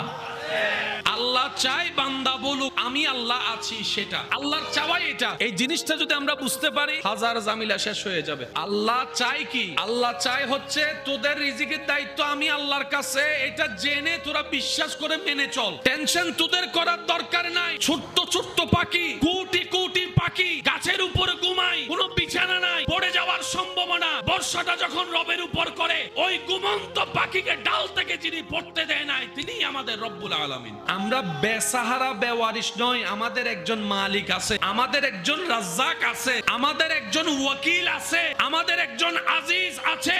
ওই আল্লাহর উপর আমাদের ভরসা, তো সেজন্য আমাদের আর কালকের নিয়ে টেনশন করতে হয় না। যখন যা আমাদের জন্য কল্যাণের, তিনি আমাদেরকে দিয়ে দয়া করে সেটাই করিয়ে নেন। সুবহানাল্লাহ। এটা হলো ইয়াকিনের পাওয়া, ভরসার পাওয়া। আর এটা করতে কোনো ফর্ম ফিল আপ করতে হবে? এবার বুঝতে পেরেছেন কেন আল্লাহ ওলিদের ব্যাপারে বলেছেন লা খাউফুন আলাইহিম ওয়ালা হুম ইয়াহজানুন? আল্লাহ কেন ওলিদের ব্যাপারে এই কথা বললেন? তাদের কোনো ভয়ও নাই, টেনশনও নাই। আল্লাহ পাক বলে যে ভয় টেনশন থাকবে কিভাবে? তাদের সাথে তো আমি রব্বুল আলামিন আমার রহমত রেখেছি। সুবহানাল্লাহ। তারা অন্তর থেকে বিশ্বাস করে আমার স্ত্রী নাই আমার পাশে, কিন্তু আমার রব আমার সাথে আছে। আমার সন্তান নাই আমার পাশে, আমার রব আমার সাথে আছে। আমার মাথায় কোনো উপচ্ছায়া নাই দুনিয়ায়, কিন্তু আমার রবের রহমত আমার ছায়া হয়ে আছে। ওই কবরে আমার কেউ নাই, আমার রবের রহমত আছে। এই ইয়াকিন যাদের ভিতরে যত শক্ত, নিয়ামত তাদের জন্য তত বেশি। অনেক সময় দেখবেন আমার কোনো ভাই বোনেরা বিশেষ কোনো কাজ, চাওয়া, স্বপ্ন পূরণ হওয়ার জন্য বিশেষ কোনো আমল করে, জিকির করে, ওজিফা করে, অনেকদিন করার পরও যখন পায় না, তখন শয়তান মনে মনে ঢুকাই দেয়, এতদিন করে লাভ কি হয়েছে? আল্লাহর কাছে এত করে চাইছি, আল্লাহ তো দেয় নাই। আল্লাহকে এত করে বলছি, কান্না করে তাহাজ্জুদের নামাজ পড়ে, আল্লাহ তো দেয় নাই। ঢুকাই দিচ্ছে কথাগুলাকে। ফাঁদে পড়ে যাচ্ছি আমরা, ফাঁদে পড়ে যাচ্ছি। ঈমানও দুর্বল হচ্ছে আমাদের, ঈমানও নষ্ট হচ্ছে আমাদের, লাভ হচ্ছে সব শয়তানের। কথা বলেন ঠিক কিনা? সেজন্য মনে রাখবেন, কোন জিকির করে, কোন দোয়া পড়ে, কোন নামাজ পড়ে যদি আপনার চাওয়াটা পূরণ না হয়, এখানে দুইটা অর্থ হতে পারে। এক নাম্বার, হয়তো আপনি যেটা চাচ্ছেন সেটা আপনার জন্য এখন ভালো নয়, কিংবা কখনো ভালো নয়, সেজন্য আল্লাহ আপনাকে দিচ্ছে না। আর না হয় যেভাবে জিকির, নামাজ, দোয়া করলে আপনার রবের পছন্দ হবে, আপনি আমি সেই লেভেলের করতে পারি নাই, ব্যর্থতা আমাদের। আল্লাহর এখানে কোনো লাভ লসই নাই। উল্টা আমরা অভিমান করি এমন ভাবে, মনে হয় যেন আল্লাহর কাছে কিছু পাওনা আছে, চাইলেই দিতে হবে। কেউ যদি একটা গালি দেয়, 10 মাইল দূর থেকে গালি শুনি। কেউ যদি মুখে মুখে না বলে, যদি এমনি বলে, মুখে বলে না, কেউ যদি আপনার সামনে এমনি ঠোঁটলারে 10 মাইল দূরের বদনাম করা শুনে যায়, ঘরের পাশ থেকে মুয়াজ্জিন হাইয়া আলাস সালাহ বলে, সেটা আর শুনতে পাই না। আমাদের যখন অল্প টেনশন, আমাদের প্রেসার হাই হয়ে যায়। আর হযরত ইমাম হুসাইন কারবালার ময়দানে যাওয়ার পরও টেনশন লাগে না। আমাদের গাড়ি একটা মিস হয়ে গেলে টেনশনে ঘুমাইতে পারি না। আর ওদিকে নূহ আলাইহিস সালাম 40 দিন পর্যন্ত নৌকার উপরে ভাসতেছে টেনশন ছাড়া। আমাদের একটা দোষ, একটা ভুল যদি কোনো রকম কেউ জানে যায়, আমাদের টেনশনে ঘুম হয় না। আর ওদিকে জগতের সবাই মিলে মরিয়ম আলাইহিস সালামকে বেশ্যা ডেকেছেন, অপবাদ দিয়েছেন, যেহেতু স্বামী ছাড়া ঈসা নবীকে জন্ম দিয়েছেন। ঈসা নবীকে বাপ ছাড়া সন্তান বলে কত অপবাদ দিয়েছেন। ঈসা নবীর কোনো টেনশন নাই, কারণ ঈসা নবী জানে মন্দের ভিতরেও ভালো এনে দিতে পারে। জগতে প্ল্যানিং করে ইউসুফ নবীকে কুফে ফেলছে, আল্লাহর হিকমতে ওনাকে রাজ সিংহাসনে পৌঁছে দিয়েছে। আর ওদিকে আইয়ুব আলাইহিস সালাম রোগও হয়েছেন, রোগও জানেন, ঠিকই আছে। ইউনুস আলাইহিস সালাম মাছের পেটে পড়েছেন, জানেও, ঠিকই আছে। কিরে ইউনুস নবী, ও ইউনুস নবী, চতুর্দিকে বন্ধ, আপনি মাছের ভিতরে মাছ পানির ভিতরে, টেনশন লাগে না? বলে যে মালিক যার নাই তার না টেনশন, আমার একজন মালিক আছে, আর উনি এমন মালিক যিনি সেকেন্ডের ভিতরে দিনকে রাত, রাতকে দিন, ওনাকে জীবিত, জীবিতকে মৃত বানাই দিতে পারে। যখন আমি আমার দিকে তাকাই, আমার আর সাহস লাগে না। যখন আমি আমার মওলার দিকে তাকাই, আমার বুক ফুলে যায় সাহসে। আমার একজন মালিক আছে। এক একজনের টেনশন এক এক রকম, এক একজনের টেনশনের ধরন এক এক রকম, এক একজনের মনের চাওয়া পূর্ণ না হওয়ার ধরন এক এক রকম, কিন্তু সমাধান একটাই, একজন আল্লাহ আছে। টেনশন শব্দটা সেম, কিন্তু ধরন ভিন্ন। কারো ছেলে মেয়ে কথা শুনে না, এক টেনশন। আবার কারো ছেলে মেয়ে নাই, সেজন্য আর এক টেনশন। কারো বিয়ে হচ্ছে না বলে টেনশনে আছে, আবার কেউ বিয়ে করে ঝামেলায় পড়ে আছে। টেনশনের কোনো শেষ। আফসোস আমাদের জন্য, শুধু আমরাই ওনার উপর ভরসাটা করে বের হতে পারি না। আমরা ভরসা করি নিজেদের উপর, বসের উপর, সেজন্য আমাদের টেনশন লাগে। কারণ আমাদের ভরসার লেভেলটা পশু পাখির ভরসার লেভেলটা অনেক বেশি। আমরা যদি আমাদের ইয়াকিনটা রবের উপর পাক্কা করতে পারি, আমাদের আর কিছু লাগবে। তখন আপনি দুনিয়াতে না থাকলেও আপনার ছেলে মেয়ের ভবিষ্যৎ নিয়ে যে টেনশন করছেন, সেটাও করা লাগবে না। তখন আপনার ছেলে মেয়ের জিম্মাদারি আপনার রব নিবে, দুই ভাবে, স্রষ্টা হিসেবেও নিবে, আপনার ইয়াকিনের কারণেও নিবে, ডবল ভাবে নিবে। তো আপনার ছেলে মেয়ের জিম্মাদারি যদি আপনার রব নেয়, আর টেনশন আছে? সৃষ্টি করে তিনি ছেড়ে দেয় নাই, সেকেন্ডে সেকেন্ডে খেয়াল রাখে। উনি খেয়াল না রাখলে আপনি আমি ডোগো গিলতে পারবো না। উনি যদি খেয়াল না রাখে, আপনি আমি খাবার যে স্বাদ সেটাও পাবো না। উনি খেয়াল রাখে বলে খাদ্যনালীর খাবার খাদ্যনালী দিয়ে যায়, নিঃশ্বাসের নিঃশ্বাস, নিঃশ্বাস নাসে দিয়ে আসে। সুবহানাল্লাহ। এরকম একজন আল্লাহ রব বলে যে এটাই তোকে তোর মুখে আমি শুনতে চাচ্ছি। আমি চাই বান্দা তুই এটা বল। কেউ যখন বেড়াইতে যায়, বাইরে যায়, আপন মানুষ মুরব্বীরা তখন ওনাকে একটা দোয়া বলে বিদায় দেয়, এটা কি? জন্ম আমি দিছি তোরে, তোর উপর আমার অধিকার বেশি, কিন্তু আমার চেয়ে আমার রবের অধিকার তোর চেয়ে উপর বেশি। আমি তোরে যত্ন নিই 5%, আল্লাহ তোরে যত্ন নেয় 1000%। তখন মা যখন অপরাগ হয়, কারণ বাহিরে তো মা নিয়ন্ত্রণ করতে, বাপ নিয়ন্ত্রণ করতে পারবে, বিমানে উঠতেছে এটা কেউ নিয়ন্ত্রণ করতে পারবে? তখন মা বলে যে আল্লাহ আমার কলিজার দনটা ফি আমানিল্লাহ, তোমার আমানতে, তোমার জিম্মাদারিতে, তোমার নজরে ছেড়ে দিলাম। সুবহানাল্লাহ। বাবাই বলে ফি আমানিল্লাহ, আমার কলিজার টুকরা মেয়েটাকে আল্লাহ তোমার হেফাজতে ছেড়ে দিলাম, তোমার সুপর্দে ছেড়ে দিলাম। তখন রব্বুল আলামিন ষষ্ঠ হিসেবে তো যত্ন নেয়। ওই মা বাবা দোয়া করার কারণে আল্লাহ পাক আলাদা যত্ন নেয়। আপনারা অনেক সময় হয় না বড় বিপদ থেকে বেঁচে যান, অনেক বড় দুর্ঘটনা হওয়া থেকে বেঁচে যায়, আছে না? এগুলো কারো না কারো দোয়ার ফসল। আমার বান্দাদের ভিতরে যারা ঈমানের উপর অটল থাকে এবং সর্বাবস্থায় তাদের হৃদয়ে, তাদের মনে আমি রবের উপর ভরসা রাখে, বিশ্বাস রাখে, জীবনের প্রত্যেকটা সেকেন্ডকে আমি আল্লাহ আছি আমার প্রতি বিশ্বাসটা রাখে, আমি আল্লাহ তাদেরকে এমন ভাবে দয়া করি শয়তানও তাদেরকে আর স্পর্শ করতে পারে না। ওলি কারা? যাদের সাথে শয়তানের কানেকশন করাই দিল কে? তো ওনারা কি করেছেন? আল্লাহর ওলিরা বলে সর্বকস্তায় আমার আল্লাহ আছে, অভাব আসছে আমার আল্লাহ আছে, কষ্ট আসছে, বিপদ আসছে আমার আল্লাহ আছে। ডাক্তারে বলে যে 3 মাসের সময় আর বাঁচতে পারবা না। আপনার এলাকায় খবর নেন এরকম অনেকে আছে, এখনো বাচ্চা আছে। বিশ্বাসটা কার উপর রাখবো? এখন কিভাবে আনবো সেই বিশ্বাসটা জীবন চলার পর? আমরা তো আর আল্লাহর বলি না, আমাদের বিশ্বাস তো সেই লেভেলে যাই নাই, আমরা সবাই জানি। আনবো কিভাবে? এক কথায় বুঝি না বুঝি, মন মতো হোক আর না হোক, নবীর প্রেম আদব মহব্বত অন্তরে রেখে শুধু এতটুকু বলবেন যা হওয়ার হবে দেখা যাবে, আল্লাহ আছে, যা হওয়ার হবে দেখা যাবে, দুশমনের যা প্ল্যানিং করার করুক দেখা যাবে, আরে দিন শেষে তো সেটাই হবে। আমার রব যেটা চাইবে, যিনি মূর্খরে সেকেন্ডের ভিতর জ্ঞানী বানাইতে পারে, যিনি অভাবীকে সচ্ছলতার পথ দেখাই দিতে পারে, নিঃসন্তানকে যিনি সন্তান দান করতে পারে। এবার আমি বললাম আল্লাহ আমার সন্তান দরকার, রব বলে যে আমি এখন দিব না, যখন তোর জন্য ভালো হবে তখন দিব। আল্লাহ এতদিন আমি কি করব? রব বলে যে এতদিন তুমি অপেক্ষা করো, এটার নাম ধৈর্য। ধৈর্য কাকে বলে? আল্লাহর হুকুম আসা পর্যন্ত আপনি আমি হাত পা গোটাই আল্লাহর রহমতের দিকে তাকায় থাকা, খুশি মনে, এটার নাম হচ্ছে ধৈর্য। আল্লাহ চাইলে আপনাকে পাখির মতো খাওয়াইতে পারে, এটা আল্লাহর সে কুদরত। যদি দেখতে চান আপনার ঘরের অসুস্থ মা বোনকে দেখেন, বাবাকে দেখেন, একটা কাজও করে না, টাইমে টাইমে খাবার খায়। নিয়ম হচ্ছে কাজ করলেই খাবার, কিন্তু মা বাবা তো মুরব্বী, তো দাদা নানি তো অসুস্থ, ওনারা তো খাবার খায় এই টাইমে টাইমে, বরং আমাদের চাইতে আরো টাইম বেশি মেনটেন হয় ওনাদের। আমরা তো 2টার বা 3টাও খাই, কিন্তু যাদের 2টাই ওষুধ আছে, ঘরের বউয়েরা মেয়েরা দেখবেন যে টাইমে টাইমে গোসল না করে হলো, নিজের খাবার পরে খেয়ে হলো, দাদিরে খাওয়ায়, শাশুড়িরে খাওয়ায়, মারে খাওয়ায়, নানিরে খাওয়ায়। এবার দাদা দাদি নানা নানির জিজ্ঞেস করেন ডিউটি কি? শক্তি নাই, কাজ করার ক্ষমতা নাই। রব বলে যে দেখ দেখ, কাজ ছাড়াও আমি খাওয়াইতে পারি। বলেন মায়ের পেটের মধ্যে আমরা ছিলাম কি ছিলাম না? খাওয়াইছেন কে? কোন কাজ করছি? শুধু ঘুরছি। আল্লাহ খাওয়ায়, আল্লাহ খাওয়ায়, মায়ের নারী দিয়ে, নাভি দিয়ে খাওয়ায়। এবার বলেন মানুষ খায় কি দিয়ে? খাওয়া ছাড়া তো বাঁচতে পারবে, কিন্তু মানুষ যখন এমন পরিস্থিতিতে পড়ে মুখকে খাবার গিলতে পারে না, তখন খাবার দেখি দিয়ে আল্লাহ তাআলা 2টা অপশন রেখে দিয়েছেন। বান্দা কখনো যদি তোর মুখ বন্ধ হয়, খাইতে না পারস, আমি আল্লাহ তোর জন্য যত্ন করে নাকের ব্যবস্থা করে দিয়েছি। সুবহানাল্লাহ। ডাক্তাররা গবেষণা করে দেখে মুখে তার ডুব গিলার ক্ষমতা, অথবা খাদ্যনালী চিমাই গেছে, খাবার যাওয়ার ক্ষমতা, লিকুইড খাবার নাক দিয়ে দিয়ে দিচ্ছে, এক নাকে এক শিশি দিয়ে নিঃশ্বাস দিচ্ছে, আর এক শিশি দিয়ে খাবার যাচ্ছে। এবার বুঝতে পেরেছেন একটা নাকের কেন 2টা নাসি দিয়েছে আল্লাহ? কখনো প্রয়োজন হলে এক ছিদ্র দিয়ে খাবার যাবে, তো খাবার গিলে নিঃশ্বাস বন্ধ হলে তো মারা যাবা। রব বলে যে আরেকটা ছিদ্র দিয়ে নিঃশ্বাসের ব্যবস্থা করে দিয়েছে। সুবহানাল্লাহ। একটু যদি আপনারা খেয়াল করেন, এই নাক এই মুখের জায়গায় কণ্ঠনালী ঠিক এই জায়গায় গিয়ে 2টা রাস্তা।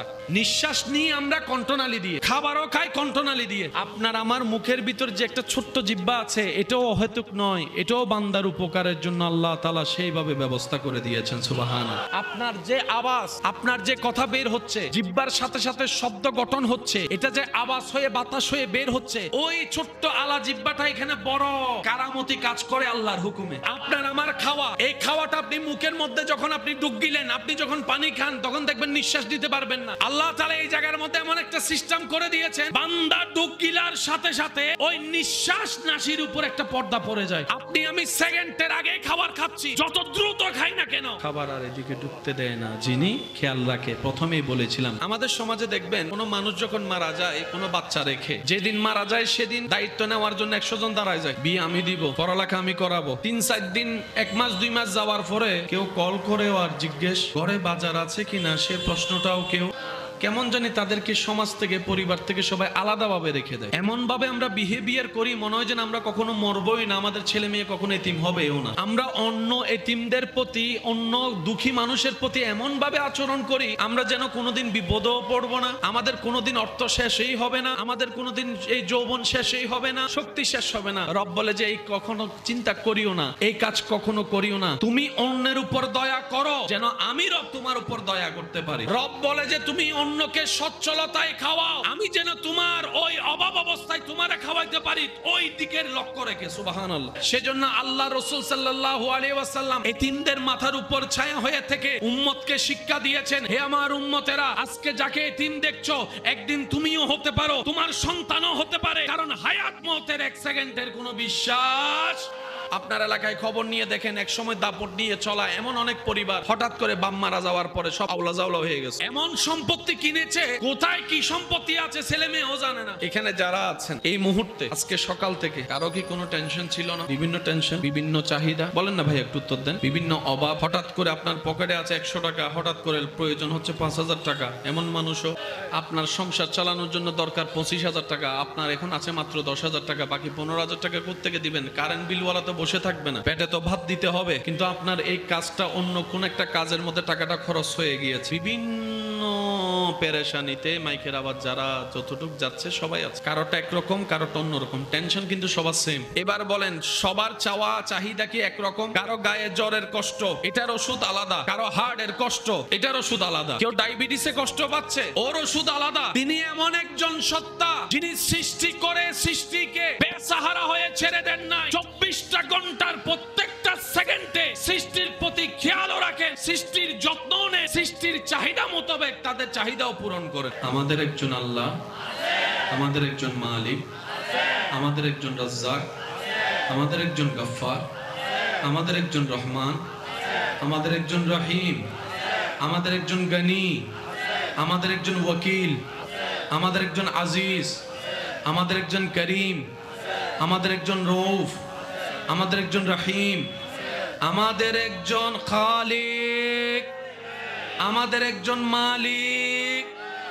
যাদের এই অন্তরে এই বিশ্বাসগুলো বসাই ফেলে শক্ত করতে পারবো, তাদের আর দুনিয়াতেও টেনশন নাই, আখিরাতেও টেনশন নাই। যে মন থেকে, ব্রেন থেকে যেটাই ভালো করে বিশ্বাস করে চাইবে, তার সাথে তেমনই ঘটে। এবার সত্যি করে একটু কথা বলেন তো, আমাদের জীবনে কি ভালোটা বেশি হয় না খারাপটা বেশি হয়? আপনি ভালো কল্পনা করলে সেটা হয় না, খারাপ যদি কল্পনা করে, ব্যাপারটা কি? আমাদের এই জায়গাটা এবং এই জায়গাটা নেগেটিভে ভরপুর, আমাদের ভিতর নেগেটিভ এনার্জি বেশি। বিজ্ঞানের চোখে আমাদের ভিতর নেগেটিভ এনার্জি বেশি, সেজন্য নেগেটিভটাই বেশি অ্যাক্টিভ হয়। যাদের ভিতর পজিটিভ এনার্জি বেশি, তাদের জন্য পজিটিভ সাইডটাই বেশি হয়। আমাদের বিশ্বাসের সাইড কি? নেগেটিভ। আর আল্লাহ ওয়ালাদের বিশ্বাসের সাইড হচ্ছে পজিটিভ। যখন আমাদের মন বলে ও অসুস্থ হবে, মনে হয় কি হয় না, তো ওই নেগেটিভ থেকে আমরা পজিটিভে আসবো কিভাবে? আসার তো দরকার নিজের ভালোর জন্য। সেজন্য নবী রাহমাতুল্লিল আলামিন বলে, ঈমানটা পাক্কা করো, ইয়াকিনটা পাক্কা করো, ঈমান পাক্কা করো। তো করব কিভাবে ইয়া রাসূলুল্লাহ? বলে যে আমি নবীর মহব্বত অন্তরে ঢুকাও। তখন দেখবা তোমার চিন্তাটাও ভালো হয়ে যাবে, তোমার কল্পনাও ভালো হয়ে যাবে, সব পজিটিভ পজিটিভ। বাস্তব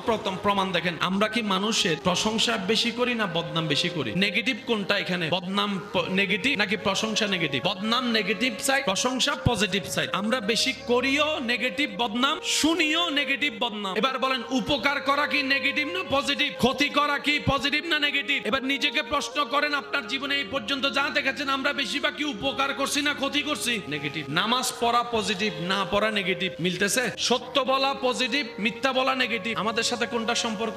না পজিটিভ না নেগেটিভ? ভালো ব্যবসা করা পজিটিভ, 2 নম্বরই করা নেগেটিভ। আমাদের সাথে কোনটা বেশি? ভালো সত্য 1 নম্বর বিষা দেওয়া পজিটিভ, 2 নম্বর বিষা দেওয়া নেগেটিভ। কোনটা? শান্ত থাকা পজিটিভ, ঝগড়া করা নেগেটিভ। কোনটা করি? আপনি আপনার জীবন, আমি আমার জীবনকে যদি অ্যানালাইসিস করি, আমাদের 24টা ঘন্টায় 24,000 বার শুধু নেগেটিভ নেগেটিভ নেগেটিভ করা, নেগেটিভ চোখে নেগেটিভ, মুখে নেগেটিভ, চলায় নেগেটিভ, সংসারে নেগেটিভ, ব্যবসায় নেগেটিভ, সর্বদিকে নেগেটিভ এমন ভাবে হয়েছে আমাদের ভিতর নেগেটিভ এনার্জিটা বেড়ে গেছে। সেজন্য কারো ভালো শুনলো আমাদের মনে মানতে চাই না, বদনাম শুনলে তাড়াতাড়ি বিশ্বাস করি, প্রশংসা শুনলে তাড়াতাড়ি বিশ্বাস করতে কেউ চায় না। কারোর জন্য যদি বিয়ের খবর নিতে চায় কেউ, যদি দোকানদাররা কিংবা আশেপাশের মানুষ যদি কেউ বলে, আর যদি কেউ বলে যে না মোটামুটি ভালো, তখন একজনে বলে যে চল চলে যাই, কয় না আর একটু খবর নি, আরো 5-6 জন থেকে একটু জিজ্ঞেস করি। আমরা নেগেটিভে ভরপুর। তো নেগেটিভ এনার্জিটা কার থেকে আসে? আল্লাহ থেকে না শয়তান থেকে? আল্লাহ থেকে আসে হুকুমটা পজিটিভ, নবী থেকে আসে পজিটিভ, কোরআন থেকে আসে পজিটিভ, নামাজ থেকে আসে পজিটিভ, রোজা থেকে আসে পজিটিভ, জিকির থেকে আসে পজিটিভ, দরুদ থেকে আসে পজিটিভ, মাহফিল থেকে আসে পজিটিভ, মসজিদ থেকে আসে পজিটিভ, মা বাবার সেবা থেকে আসে পজিটিভ, বড়দের সম্মান থেকে আসে পজিটিভ, ছোটদের স্নেহ থেকে আসে পজিটিভ, সততার সাথে আসে পজিটিভ, ধৈর্য ধরলে পজিটিভ, ক্ষমা করলে পজিটিভ, মায়া করলে পজিটিভ, খানা খাওয়াইলে পজিটিভ, নিঃস্বার্থ ভালোবাসলে পজিটিভ। ওই পজিটিভ গুলাকে ইসলামের ভাষায় সওয়াব বলা হয়। কি নেগেটিভ দরকার না পজিটিভ? কিন্তু আমরা জীবন কাটাইছি কি দিয়ে? সেজন্য আমাদের উপর পজিটিভ ভালো করে আসে। নেগেটিভ ইজ ইকুয়াল টু জাহান্নাম, পজিটিভ ইজ ইকুয়াল টু জান্নাত। নেগেটিভ মানে অমানুষ, পজিটিভ মানে মানুষ। নেগেটিভ মানে সমাজ পরিবার এলাকার জন্য ক্ষতিকারক, পজিটিভ মানে এলাকা সমাজ পরিবারের জন্য নিয়ামত। নেগেটিভ মানে আল্লাহর দুশমন, পজিটিভ মানে আল্লাহর বন্ধু। আমরা সবাই নেগেটিভের দলে, আল্লাহর ওলিরা সবাই পজিটিভের দলে। আর আপনারা জানেন নেগেটিভ সর্বদা মারাত্মক হয়। নেগেটিভ পজিটিভ কোন বান্দার সুদের সাথে নিয়ে বাঁচতে হবে না তো ভাই। আপনি কেন মনে করতেছেন 5,000 টাকা দিতে না পারলে মাইরে ফেলবে সব? হায়াতের মালিক কে? করোনা হওয়ার পরও মানুষ বাচ্চা আছে, এরকম হাজার মানুষ আছে মাস্ক পরে নাই, করে নাই, এখনো পর্যন্ত বাচ্চা আছে। হায়াতের মালিক, রক্ষা করার মালিক। শুধু আমাদের ঈমান শক্ত রেখে সততার সাথে চলতে হবে, যে বাকি কাজ যিনি করে দিবেন তিনি কে। যদি এই বিশ্বাসটা আমাদের মধ্যে থাকে, সুদের সাথে লাগার কোনো দরকার। এবার আমার ভাই আমাকে বলবে, ভাইয়া আমার সামনে 1 মাস পরে আমার মেয়ের বিয়ে, এখন আমার আত্মীয় স্বজন অনেকের কাছে চাইছি, কেউ তো দেয় নাই, বিয়ে তো নেমে আসছে, আমি এখন কিভাবে কি করব? আমি বললাম, ভাই এটাই তো আপনার ঈমানের পরীক্ষার টাইম। আপনার যে ঈমান আছে আপনাকে পরীক্ষা দিতে হবে না, ফিরি তো হবে না, এটাই তো পরীক্ষার টাইম। আপনি পরীক্ষার টাইমটাকে মুসিবত মনে করতেছেন। এই প্যাঁচ লাগাইছি আমরা এই জায়গায়। অসুস্থতা হচ্ছে আপনার ঈমান রবের উপর কতটুকু আছে এটা পরীক্ষা দেওয়ার টাইম, সেটাকে আমরা বিপদ মনে করে বসে আছি। সেজন্য বিপদ মুসিবত সবকিছু মুমিনদের জন্য নিয়ামত। ইউসুফ নবীকে যদি কুফে ফেলার বিপদে না ফেলতেন আজকে হয়তো এই জায়গাটা আসতো না। আল্লাহ বুঝাই দিতে চাচ্ছেন ইন্নামা আল উসরি ইউসরা। মনে রাখবেন ভাইয়েরা, আল্লাহ এবং রাসূল সব ক্লিয়ার করে দিয়েছেন। বুঝি নাই, ব্যর্থতা আমাদের। খারাপ মানুষ আর ভালো মানুষ দাম কার বেশি, সম্মান কার বেশি? জান্নাতে কে যাবে? ভালো মানুষ। ভালো মানুষটারে খারাপ বানাই কে? তাহলে শয়তান যার উপর ক্ষমতা দেখাবে, যে শয়তানকে লাই দিবে, রাজত্ব দিবে, সে জাহান্নামে। অর্থাৎ যার সাথে শয়তানের বন্ধুত্ব হবে আর যে শয়তানকে 3 তালাক দিতে পারবে, এই কথায় কারো কোনো দ্বিমত আছে? এবার বলেন, শয়তানকে কি আমরা দেখি? শয়তানকে ধরতে পারি তো জিতবো কিভাবে? আমাদের সাপোর্ট লাগবে কার? কার দয়া লাগবে? কার সাহায্য লাগবে? এবার আওয়াজ দিয়ে বলেন, আমাদের উপর শয়তানের পাওয়ার আছে না নাই? বাপ চাচা দাদা নানা কালা কাকার উপর আছে না নাই? ব্যবসায়ীর উপর, মন্ত্রীর উপর, হুজুরের উপর, বক্তার উপর, টিচারের উপর, ড্রাইভারের সাথে, প্যাসেঞ্জারের সাথে, ডাক্তারের সাথে, রোগীর সাথে, ক্রেতার সাথে, বিক্রেতার সাথে শয়তানের একটা পাওয়ার সম্পর্ক আছে না নাই? আছে না নাই? উকিলের সাথে, ডাক্তারের সাথে, ব্যবসায়ীর সাথে, আব্দুল কাদের জিলানির সাথে। সেজন্য ওনারা বলি, আমরা ক্ষুধা লাগলে বাজার করে যে খাবারটা খাই, বাজার করি কোন জায়গা থেকে? দোকান থেকে। দোকান থেকে কি নিচে থেকে খাবারটা উঠে আসছে নাকি অন্য জায়গা থেকে আসছে? যে জায়গা থেকে আসছে সেখানে খাবারটা রোপণ করছে কৃষকে, তুলে দিয়েছে।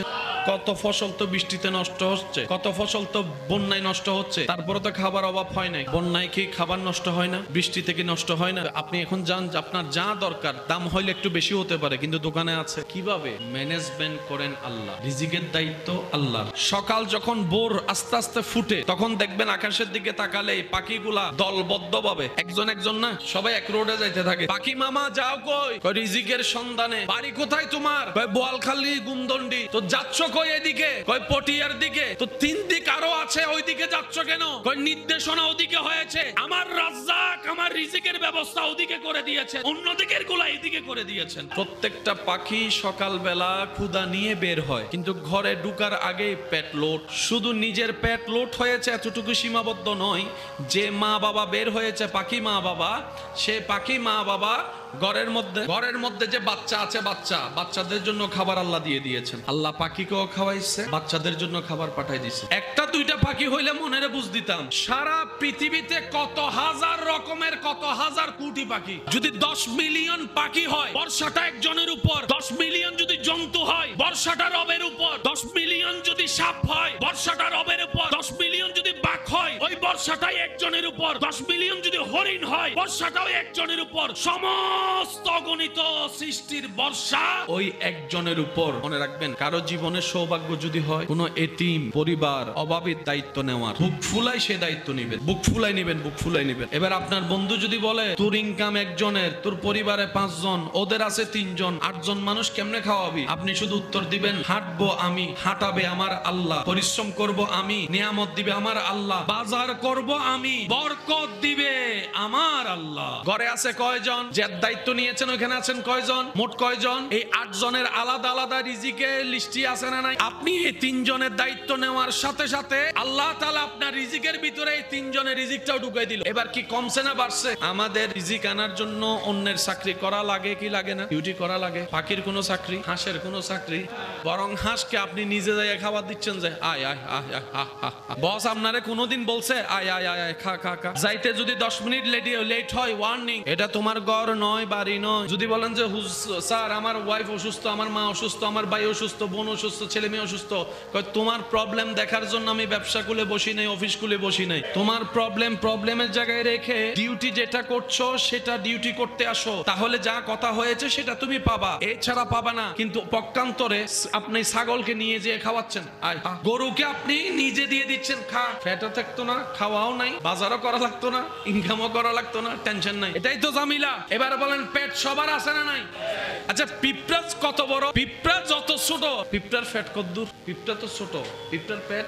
কিছুদিন আগে বর্ষাকাল ছিল না, আমরা সবাই পড়েছি ছোটবেলায়। পিঁপড়ার সৃষ্টিতে এমন একটা অদ্ভুত অলৌকিক সৃষ্টি, ভূমিকম্প আসার আগে পিঁপড়া জানে, বন্যা আসার আগে, বর্তমান বিজ্ঞানও সেটা বারবার বুঝাচ্ছে, বন্যা প্লাবন আসার আগে কেউ না জানলো পিঁপড়া জানে। এবার বলেন পিঁপড়া থাকে কোথায়? পিঁপড়ার বাড়ি কোথায়? বিল্ডিং এ নাকি মাটিতে? তো বৃষ্টি পড়লে তো মাটিতে তার ঘর সব শেষ, সে তার আপনার মতো পানি ডিঙ্গাই ডিঙ্গাই হাঁটতে পারবে না। যখন মৌসুমটা বর্ষার হওয়ার টাইম হয়, তখন পিঁপড়াদেরকে দেখবেন গর্তের ভিতরে খাবার মজুদ করে। আমরা খাবার মজুদ করলে ফ্রিজ ছাড়া রাখা যায় না, অনেক সময় ফ্রিজে তো খাবার নষ্ট হয়ে যায়। এবার পিঁপড়ারে যাই জিজ্ঞেস করেন তোদের ঘরের ভিতর কোনো ফ্রিজ আছে? পিঁপড়া মশাই, ঘরে কি কোনো ফ্রিজার ব্যবস্থা আছে? ঘর এই তো ছোট্ট, ফ্রিজ ঢুকাবো কই? তোমরা কি করছো? সামনে বর্ষাকাল, বের হতে পারবো না নির্দিষ্ট সময়, আমরা খাবার মজুদ করছি, খাবার মজুদ করছি। তা আমরা তো আকাশের বাতাসের অবস্থা জানি আবহাওয়া অফিস থেকে। তোমাদের এখানে কি কোনো আবহাওয়া দপ্তর আছে? বলে যে নেই। তোমরা কি কখনো ভার্সিটি, ইউনিভার্সিটি, কলেজে পড়েছো? বলে যে সেটার ধারে কাছেও যায়নি। কিন্তু আমাদের একজন রব আছে, বানিয়ে কি তিনি দায়িত্ব শেষ করে দিয়েছেন নাকি এখনো দায়িত্ব পালন করতেছে? প্রত্যেকটা সৃষ্টির দায়িত্ব, কর্তব্য, মেইনটেনেন্স, খেয়াল রাখা এখনো পর্যন্ত রব করে যাচ্ছে। সন্তান জন্ম দিয়ে মা বাবা লালন পালন করে খেয়াল রাখে, যখন সে চলতে হাঁটতে শিখে যায়, বাহিরে যাওয়ার যোগ্যতা অর্জন করে ফেলে, তখন মা বাবা তাকে ছেড়ে দেয়। হয়তো টেনশন করে কিন্তু সাথে চলে। সর্বক্ষণ সিসি ক্যামেরা দিয়ে মেনটেন করার কোনো সুযোগ আর থাকলেও সন্তান যদি অ্যাক্সিডেন্টে বিপদে পড়ে 10 মাইল দূর থেকে সেকেন্ডের ভিতর মা আসতে পারে, বাবা চাইলেও আসতে পারে, রকেটের গতি নিয়েও চাইলে আসতে পারবে। প্রত্যেকটা সৃষ্টির একটা লিমিটেশন আছে। রব্বুল আলামিনের একটি হাজার গুণের ভিতরে শানের ভিতরে একটি বড় শান হচ্ছে আমার আল্লাহ সৃষ্টিও করেন, যত্নও করেন। গাছ রোপণ করি আমরা, ইমানদার ভাইরা ইমানে আওয়াজ দিয়ে বলেন তো গাছে ফল ধরায় কে? গাছে পানি আপনি আমি দিই। অনেক গাছ আছে পানিও দেওয়া হয় না, মানুষ দিতেও পারে না, কিন্তু গাছগুলো ছোট থাকে না, বড় হয়, ফলও ধরে, মানুষও খায়। পোকা না ধরার জন্য যেই বিষাক্ত জিনিস আমরা ব্যবহার করি, লক্ষাধিক গাছ আছে যেখানে যত্ন নেওয়ার কেউ নাই, জঙ্গলের মধ্যে চলে যান, ফলের কোনো অভাব। এবার দীপ্তহীন কণ্ঠে আওয়াজ দিয়ে ইমানদার ভাইয়েরা বলুন, সেই জঙ্গলের গাছ যত্ন নিয়ে বড় করে দেন কে? খেয়াল রাখেন কে? 1 মিনিট নাকি 24 ঘন্টা? আল্লাহ তাআলার একটা শান হচ্ছে সৃষ্টির প্রতি 24 ঘন্টায় খেয়াল রাখে। একদিনের বাচ্চার খাবার কি? বুকের দুধ। কারো পছন্দ গোস্ত, কারো পছন্দ ভর্তা, কারো পছন্দ শাকসবজি। এই পর্যন্ত সবকিছু পাওয়া হয়েছে কি হয় না? আপনি যে বলছেন বিবি গো, মা গো, বোন গো, আজকে দুপুর একটু ভর্তা খাইতে মন চাচ্ছে, উনি বানাচ্ছেন যা দিয়ে আপনার রব সেটা আগে থেকে তুলে দিয়েছে। এই বিশ্বাসটা আমরা যদি পাক্কা করতে পারি, বাড়াতে পারি, আল্লাহর উপর যদি ইয়াকিন বাড়াইতে পারি, আমাদের যত বড় সমস্যা হোক সমাধান করে দিবেন কে? দোয়া করলে, তসবিহ পড়লে, জিকির করলে কোনো লস আছে? আর আমরা যা করি, দোয়া করি, নফল করি, যা নিজের লাভের জন্যই তো করি। আপনাকে আল্লাহ পালসার দিলে আল্লাহ লস কি? আপনাকে আমাকে পালসার যদি দিয়ে আল্লাহ দেয়, আমার আল্লাহর কোনো লস আছে? আপনাকে আইফোন একটা আল্লাহ কিনে দিলে না তৌফিক দিলে আল্লাহর কোনো লস আছে?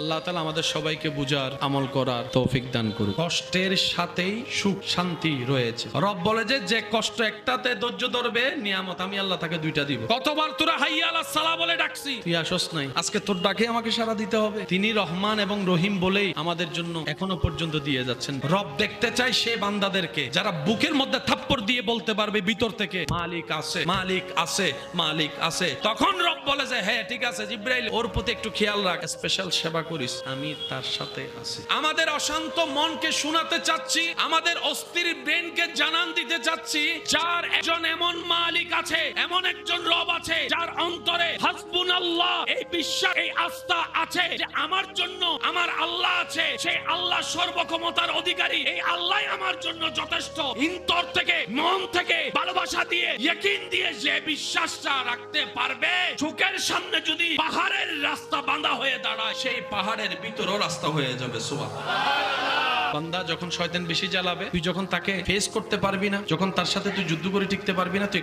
তখন একটা কাজ করবি, সাথে সাথে আমি রবকে ডাক দিস, আউযু বিল্লাহি মিনাশ শাইতানির রাজিম। তুই শুধু জমিন থেকে আমাকে একবার ডাকিস, গায়েবী ভাবে যত সাপোর্ট দেওয়ার দরকার, ডাকাটা যদি আমার পছন্দ হয় আমি আল্লাহ সেটা করে দিব। তা আপনি আমি এগুলা করলে শয়তানের তো পেট কামড়ায়, তো সেই জন্য শয়তান আমাদেরকে তুলায়, অভাবের ভয় দেখায়, টাকা পয়সার কমতির ভয় দেখায়, রোগের ভয় দেখায়, হাজার ভয় দেখায় কে? শয়তান। আমরাও তার ফাঁদে পড়ে যাই। তো সেজন্য আল্লাহ তাআলা আমাদেরকে শিখিয়ে দিয়েছেন, সমস্যা হাজার রকম, সমাধান একটাই, আল্লাহ। আল্লাহ চাই বান্দা বলুক আমি আল্লাহ আছি, সেটা আল্লাহর চাওয়াই এটা। এই জিনিসটা যদি আমরা বুঝতে পারি, হাজার জামিলা শেষ হয়ে যাবে। আল্লাহ চাই কি? আল্লাহ চাই হচ্ছে তোদের রিজিকের দায়িত্ব আমি আল্লাহর কাছে, এটা জেনে তোরা বিশ্বাস করে মেনে চল। টেনশন তোদের করার দরকার নাই। ছোট্ট ছোট্ট পাখি, কোটি কোটি পাখি গাছের উপরে ঘুমায়, কোনো বিছানা নাই, পড়ে যাওয়ার সম্ভাবনা। বর্ষাটা যখন রবের উপর করে, ওই ঘুমন্ত পাখিকে ডাল থেকে যিনি পড়তে দেয় নাই, তিনি আমাদের রব্বুল আলামিন। আমরা বেসাহারা বেওয়ারিশ নয়, আমাদের একজন মালিক আছে, আমাদের একজন রাজ্জাক আছে, আমাদের একজন ওয়াকিল আছে, আমাদের একজন আজিজ আছে। ওই আল্লাহর উপর আমাদের ভরসা, তো সেজন্য আমাদের আর কালকের নিয়ে টেনশন করতে হয় না। যখন যা আমাদের জন্য কল্যাণের, তিনি আমাদেরকে দিয়ে দয়া করে সেটাই করিয়ে নেন। সুবহানাল্লাহ। এটা হলো ইয়াকিনের পাওয়া, ভরসার পাওয়া। আর এটা করতে কোনো ফর্ম ফিল আপ করতে হবে?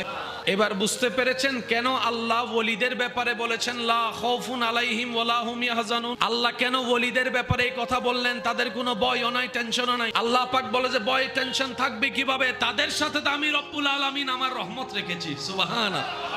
তারা অন্তর থেকে বিশ্বাস করে আমার স্ত্রী নাই আমার পাশে, কিন্তু আমার রব আমার সাথে আছে। আমার সন্তান নাই আমার পাশে, আমার রব আমার সাথে আছে। আমার মাথায় কোনো উপচ্ছায়া নাই দুনিয়ায়, কিন্তু আমার রবের রহমত আমার ছায়া হয়ে আছে। ওই কবরে আমার কেউ নাই, আমার রবের রহমত আছে।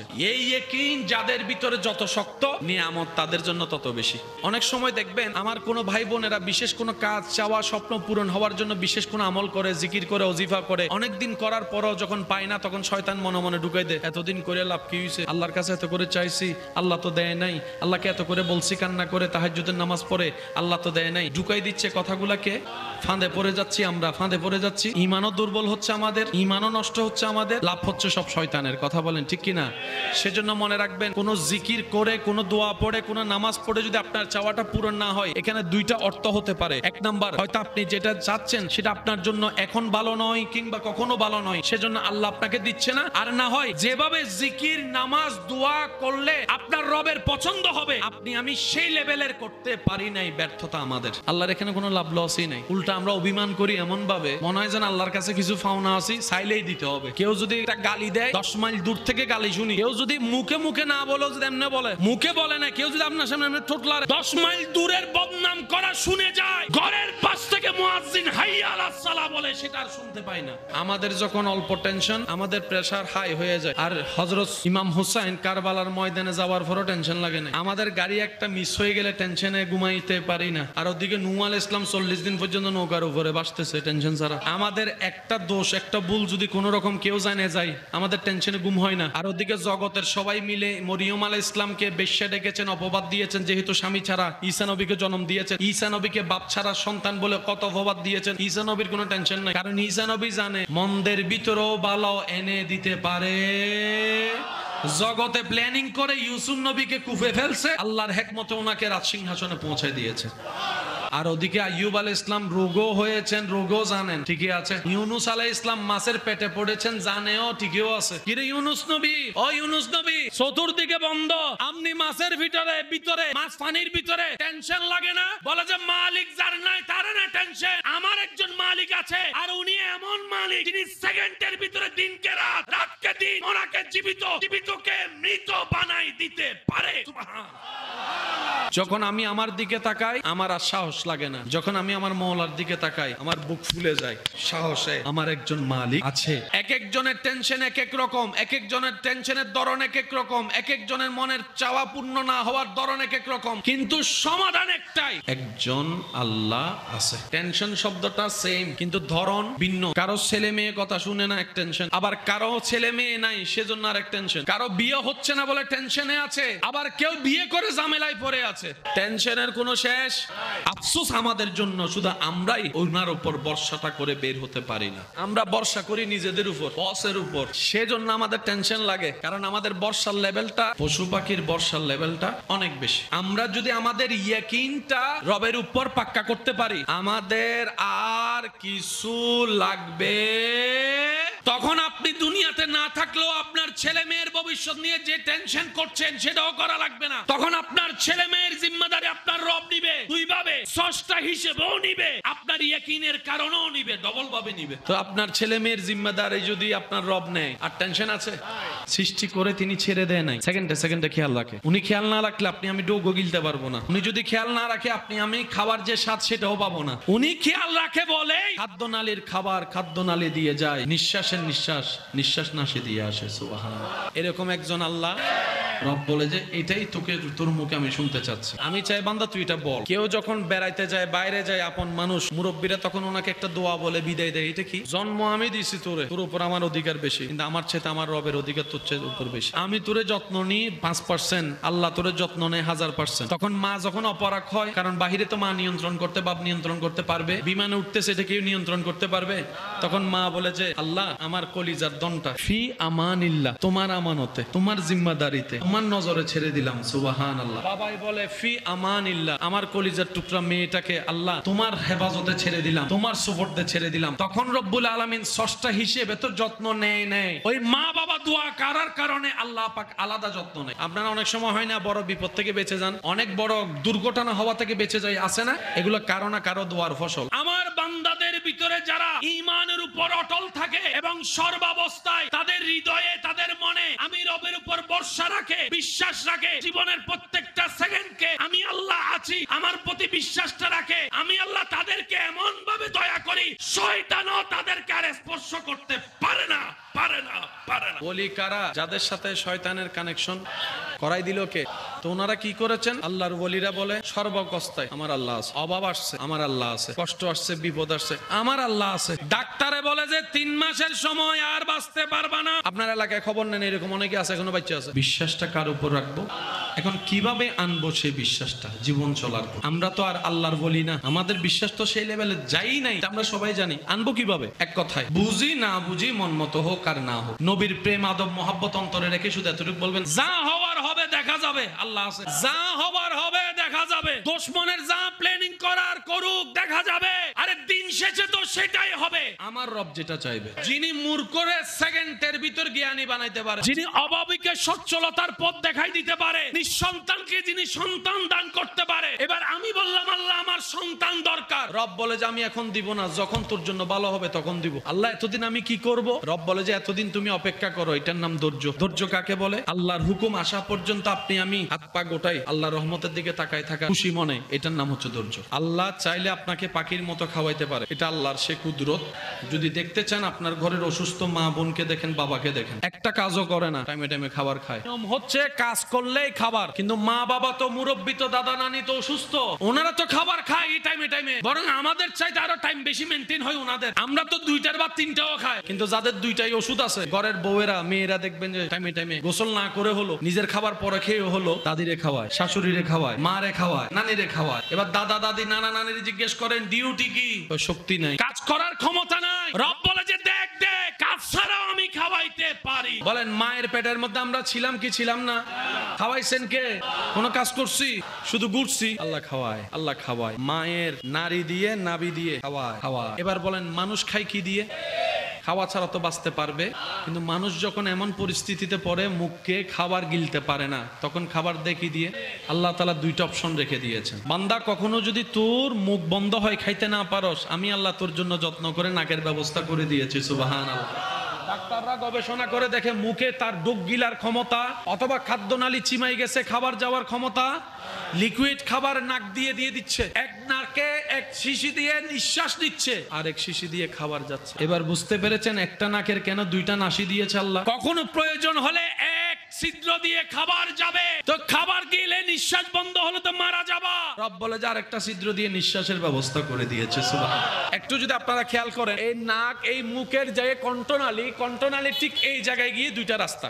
নিঃশ্বাস নিয়ে আমরা কণ্ঠনালী দিয়ে, খাবারও খাই কণ্ঠনালী দিয়ে। আপনার আমার মুখের ভিতর যে একটা ছোট্ট জিহ্বা আছে, এটাও অহেতুক নয়, এটাও বান্দার উপকারের জন্য আল্লাহ তাআলা সেইভাবে ব্যবস্থা করে দিয়েছেন। সুবহানাল্লাহ। আপনার যে আওয়াজ, আপনার যে কথা বের হচ্ছে, জিহ্বার সাথে সাথে শব্দ গঠন হচ্ছে, এটা যে আওয়াজ হয়ে বাতাস হয়ে বের হচ্ছে, ওই ছোট্ট আলা জিহ্বাটা এখানে বড় কারামতি কাজ করে আল্লাহর হুকুমে। আপনার আমার খাওয়া, এই খাওয়াটা আপনি মুখের মধ্যে যখন আপনি ডুব গিলেন, আপনি যখন পানি খান, তখন দেখবেন নিঃশ্বাস দিতে পারবেন না। আল্লাহ তাআলা এই জায়গার মধ্যে এমন একটা সিস্টেম করে দিয়েছেন, বান্দা ডুব গিলার সাথে সাথে ওই নিঃশ্বাস নাসির উপর একটা পর্দা পড়ে যায়। আপনি আমি সেকেন্ডের আগে খাবার খাচ্ছি, যত দ্রুত খাই না কেন, খাবার আর এদিকে ঢুকতে দেয় না যিনি খেয়াল রাখে। প্রথমেই বলেছিলাম, আমাদের সমাজে দেখবেন কোন মানুষ যখন মারা যায়, কোন বাচ্চা রেখে, যেদিন মারা যায় সেদিন দায়িত্ব নেওয়ার জন্য 100 জন দাঁড়ায় যায়। বিয়ে আমি দিব, পড়ালেখা আমি করাবো। 3-4 দিন, 1 মাস 2 মাস যাওয়ার পরে কেউ কল করেও আর জিজ্ঞেস ঘরে বাজার আছে কিনা, সে প্রশ্নটাও কেউ, কেমন জানি তাদেরকে সমাজ থেকে, পরিবার থেকে সবাই আলাদাভাবে রেখে দেয়। এমন ভাবে আমরা বিহেভিয়ার করি, মনে হয় যেন আমরা কখনো মরবই না, আমাদের ছেলে মেয়ে কখনো এতিম হবেও না। আমরা অন্য এতিমদের প্রতি, অন্য দুঃখী মানুষের প্রতি এমন ভাবে আচরণ করি, আমরা যেন কোনোদিন বিপদেও পড়বো না, আমাদের কোনোদিন অর্থ শেষই হবে না, আমাদের কোনোদিন এই যৌবন শেষই হবে না, শক্তি শেষ হবে না। রব বলে যে এই কখনো চিন্তা করিও না, এই কাজ কখনো করিও না, তুমি অন্যের উপর দয়া করো যেন আমি রব তোমার উপর দয়া করতে পারি। রব বলে যে তুমি অন্যকে সচ্ছলতায় খাওয়াও, আমি যেন তোমার ওই অভাব অবস্থায় তোমারে খাওয়াইতে পারি, ওই দিকের লক্ষ্য রেখে। সুবহানাল্লাহ। সেজন্য আল্লাহ রাসূল সাল্লাল্লাহু আলাইহি ওয়াসাল্লাম এতিমদের মাথার উপর ছায়া হয়ে থেকে উম্মতকে শিক্ষা দিয়েছেন, হে আমার উম্মতেরা, আজকে যাকে এতিম দেখছো, একদিন তুমিও হতে পারো, তোমার সন্তানও হতে পারে, কারণ হায়াত মওতের 1 সেকেন্ডের কোনো বিশ্বাস। আপনার এলাকায় খবর নিয়ে দেখেন, এক সময় দাপট নিয়ে চলা এমন অনেক পরিবার হঠাৎ করে বাপ মারা যাওয়ার পরে সব আউলা জাউলা হয়ে গেছে। এমন সম্পত্তি কিনেছে, কোথায় কি সম্পত্তি আছে ছেলে মেয়েও জানে না। এখানে যারা আছেন এই মুহূর্তে, আজকে সকাল থেকে কারো কি কোনো টেনশন ছিল না? বিভিন্ন টেনশন, বিভিন্ন চাহিদা, বলেন না ভাই একটু উত্তর দেন। বিভিন্ন অভাব, হঠাৎ করে আপনার পকেটে আছে 100 টাকা, হঠাৎ করে প্রয়োজন হচ্ছে 5000 টাকা। এমন মানুষও, আপনার সংসার চালানোর জন্য দরকার 25,000 টাকা, আপনার এখন আছে মাত্র 10,000 টাকা, বাকি 15,000 টাকা কোত্থেকে দিবেন? কারেন্ট বিলওয়ালা তো বসে থাকবে না, পেটে তো ভাত দিতে হবে, কিন্তু আপনার এই কাজটা অন্য কোন একটা কাজের মধ্যে টাকাটা খরচ হয়ে গিয়েছে। বিভিন্ন পেরেশানিতে মাইকের আওয়াজ যারা যতটুক যাচ্ছে সবাই আছে, কারোটা একরকম, কারোটা অন্যরকম, টেনশন কিন্তু সবার সেম। এবার বলেন সবার চাওয়া চাহিদা কি একরকম? কারো গায়ে জ্বরের কষ্ট, এটার ওষুধ আলাদা, কারো হার্টের কষ্ট, এটার ওষুধ আলাদা, কেউ ডায়াবেটিসে কষ্ট পাচ্ছে, ওর ওষুধ আলাদা। তিনি এমন একজন সত্তা যিনি সৃষ্টি করে সৃষ্টিকে বেসাহারা হয়ে ছেড়ে দেন নাই। 24টা ঘন্টার প্রত্যেকটা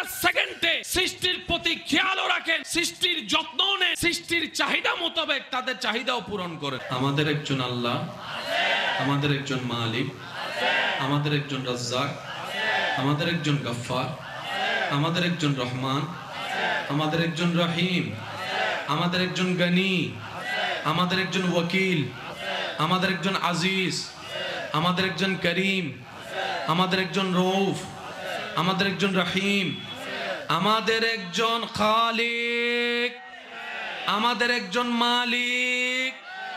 যাদের এই অন্তরে এই বিশ্বাসগুলো বসাই ফেলে শক্ত করতে পারবো, তাদের আর দুনিয়াতেও টেনশন নাই, আখিরাতেও টেনশন নাই। যে মন থেকে ব্রেন থেকে যেটাই ভালো করে বিশ্বাস করে চাইবে তার সাথে তেমনই ঘটে। এবার সত্যি করে একটু কথা বলেন তো, আমাদের জীবনে কি ভালোটা বেশি হয় না খারাপটা বেশি হয়? আপনি ভালো কল্পনা করলে সেটা হয় না, খারাপ যদি কল্পনা করে ব্যাপারটা কি? আমাদের এই জায়গাটা এবং এই জায়গাটা নেগেটিভে ভরপুর। আমাদের ভিতর নেগেটিভ এনার্জি বেশি। বিজ্ঞানের চোখে আমাদের ভিতর নেগেটিভ এনার্জি বেশি, সেজন্য নেগেটিভটাই বেশি অ্যাক্টিভ হয়। যাদের ভিতর পজিটিভ এনার্জি বেশি তাদের জন্য পজিটিভ সাইডটাই বেশি হয়। আমাদের বিশ্বাসের সাইড কি? নেগেটিভ। আর আল্লাহ ওয়ালাদের বিশ্বাসের সাইড হচ্ছে পজিটিভ। যখন আমাদের মন বলে ও অসুস্থ হবে মনে হয় কি হয় না, তো ওই নেগেটিভ থেকে আমরা পজিটিভে আসবো কিভাবে? আসার তো দরকার নিজের ভালোর জন্য। সেজন্য নবী রাহমাতুল্লিল আলামিন বলে ঈমানটা পাক্কা করো, ইয়াকিনটা পাক্কা করো, ঈমান পাক্কা করো। তো করব কিভাবে ইয়া রাসূলুল্লাহ? বলে যে আমি নবীর মহব্বত অন্তরে ঢুকাও। তখন দেখবা তোমার চিন্তাটাও ভালো হয়ে যাবে, তোমার কল্পনাও ভালো হয়ে যাবে, সব পজিটিভ পজিটিভ। বাস্তব প্রমাণ দেখেন, আমরা কি মানুষের প্রশংসা বেশি করি না বদনাম বেশি করি? নেগেটিভ কোনটা এখানে? বদনাম নেগেটিভ নাকি প্রশংসা নেগেটিভ? বদনাম নেগেটিভ সাইড, প্রশংসা পজিটিভ সাইড। আমরা বেশি করিও নেগেটিভ বদনাম, শুনিও নেগেটিভ বদনাম। এবার বলেন উপকার করা কি নেগেটিভ না পজিটিভ? ক্ষতি করা কি পজিটিভ না নেগেটিভ? এবার নিজেকে প্রশ্ন করেন, আপনার জীবনে এই পর্যন্ত যা দেখেছেন আমরা বেশিরভাগ কি উপকার করছি না ক্ষতি করছি? নেগেটিভ। নামাজ পড়া পজিটিভ, না পড়া নেগেটিভ। মিলতেছে? সত্য বলা পজিটিভ, মিথ্যা বলা নেগেটিভ। আমাদের সাথে কোনটা সম্পর্ক? না পজিটিভ না নেগেটিভ? ভালো ব্যবসা করা পজিটিভ, 2 নাম্বারই করা নেগেটিভ। আমাদের সাথে কোনটা বেশি? ভালো সত্য 1 নাম্বার বিষা দেওয়া পজিটিভ, 2 নাম্বার বিষা দেওয়া নেগেটিভ। কোনটা? শান্ত থাকা পজিটিভ, ঝগড়া করা নেগেটিভ। কোনটা করি? আপনি আপনার জীবন, আমি আমার জীবনকে যদি অ্যানালাইসিস করি, আমাদের 24টা ঘন্টায় 24,000 বার শুধু নেগেটিভ নেগেটিভ নেগেটিভ করা, নেগেটিভ চোখে নেগেটিভ, মুখে নেগেটিভ, চলায় নেগেটিভ, সংসারে নেগেটিভ, ব্যবসায় নেগেটিভ, সর্বদিকে নেগেটিভ এমন ভাবে হয়েছে আমাদের ভিতর নেগেটিভ এনার্জিটা বেড়ে গেছে। সেজন্য কারো ভালো শুনলো আমাদের মনে মানতে চাই না, বদনাম শুনলে তাড়াতাড়ি বিশ্বাস করি, প্রশংসা শুনলে তাড়াতাড়ি বিশ্বাস করতে কেউ চায় না। কারো জন্য যদি বিয়ের খবর নিতে চায়, কেউ যদি দোকানদাররা কিংবা আশেপাশের মানুষ যদি কেউ বলে, আর যদি কেউ বলে যে না মোটামুটি ভালো, তখন একজনে বলে যে চল চলে যাই, কয় না আর একটু খবর নি, আরো 5-6 জন থেকে একটু জিজ্ঞেস করি। আমরা নেগেটিভে ভরপুর। তো নেগেটিভ এনার্জিটা কার থেকে আসে?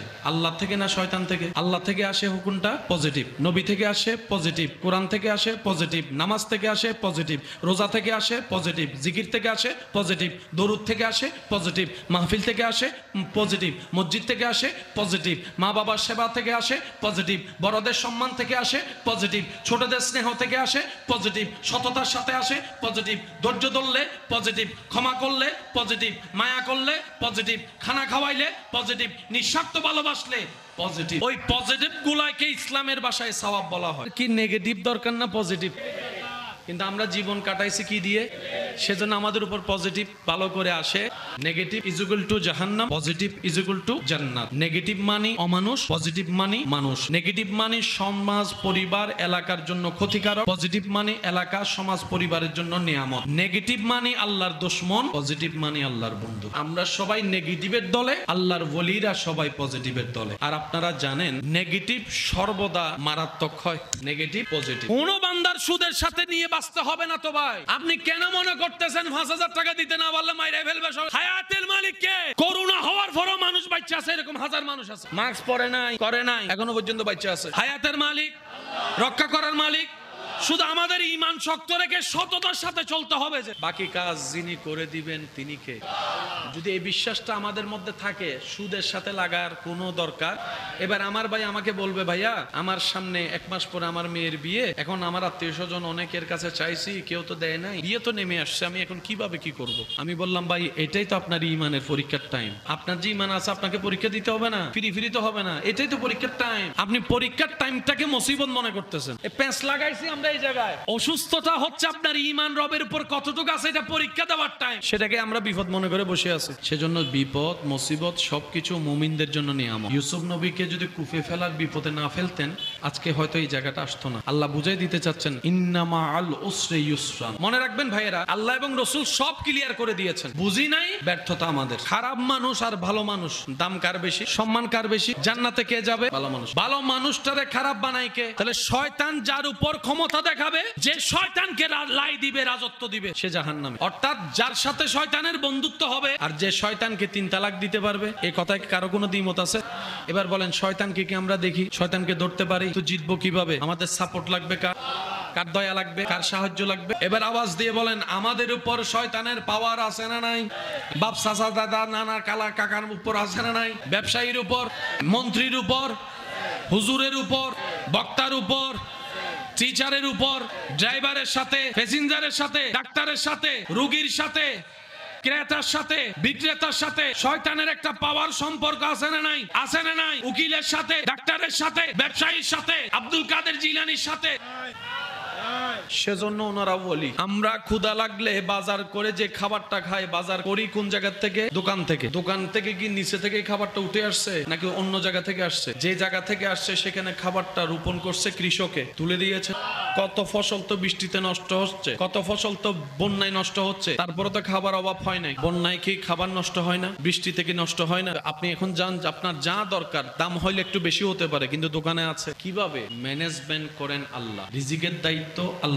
সকাল যখন ভোর আস্তে আস্তে ফুটে, তখন দেখবেন আকাশের দিকে তাকালে পাখিগুলা দলবদ্ধ ভাবে, একজন একজন না, সবাই এক রোডে যাইতে থাকে। পাখি মামা যাও কই? কই রিজিকের সন্ধানে। বাড়ি কোথায় তোমার? কই বোয়ালখালী গুমদন্ডি। তো যাচ্ছ কই এদিকে? কই পটিয়ার দিকে। তো 3 দিক আরো আছে, ওইদিকে যাচ্ছ কেন? কই নির্দেশনা ওদিকে হয়েছে, আমার রাজ্জাক আমার রিজিকের ব্যবস্থা ওদিকে করে দিয়েছে, অন্যদিকের গুলা এদিকে করে দিয়েছেন। প্রত্যেকটা পাখি সকালবেলা ক্ষুধা নিয়ে বের হয়, কিন্তু ঘরে ঢুকার আগেই পেট লোট। শুধু নিজের পেট লোট হয়েছে এতটুকু সীমাবদ্ধ নয়, যে মা বাবা বের হয়েছে পাখি মা বাবা, সে পাখি মা বাবা ঘরের মধ্যে যে বাচ্চা আছে, বাচ্চাদের জন্য খাবার আল্লাহ দিয়ে দিয়েছেন। আল্লাহ পাখিকেও খাওয়াইছে, বাচ্চাদের জন্য খাবার পাঠাই দিয়েছে। একটা দুইটা পাখি হইলে মনেরে বুঝ দিতাম, সারা পৃথিবীতে কত হাজার রকমের, কত হাজার কোটি পাখি। যদি 10 মিলিয়ন পাখি হয়, বর্ষাটা একজনের উপর। 10 মিলিয়ন যদি জন্তু হয়, বর্ষাটা রবের উপর। 10 মিলিয়ন যদি সাপ হয়, বর্ষাটা রবের উপর। 10 মিলিয়ন যদি বাঘ হয়, ওই বর্ষাটাই একজনের উপর। 10 মিলিয়ন যদি হরিণ হয়, বর্ষাটাও একজনের উপর।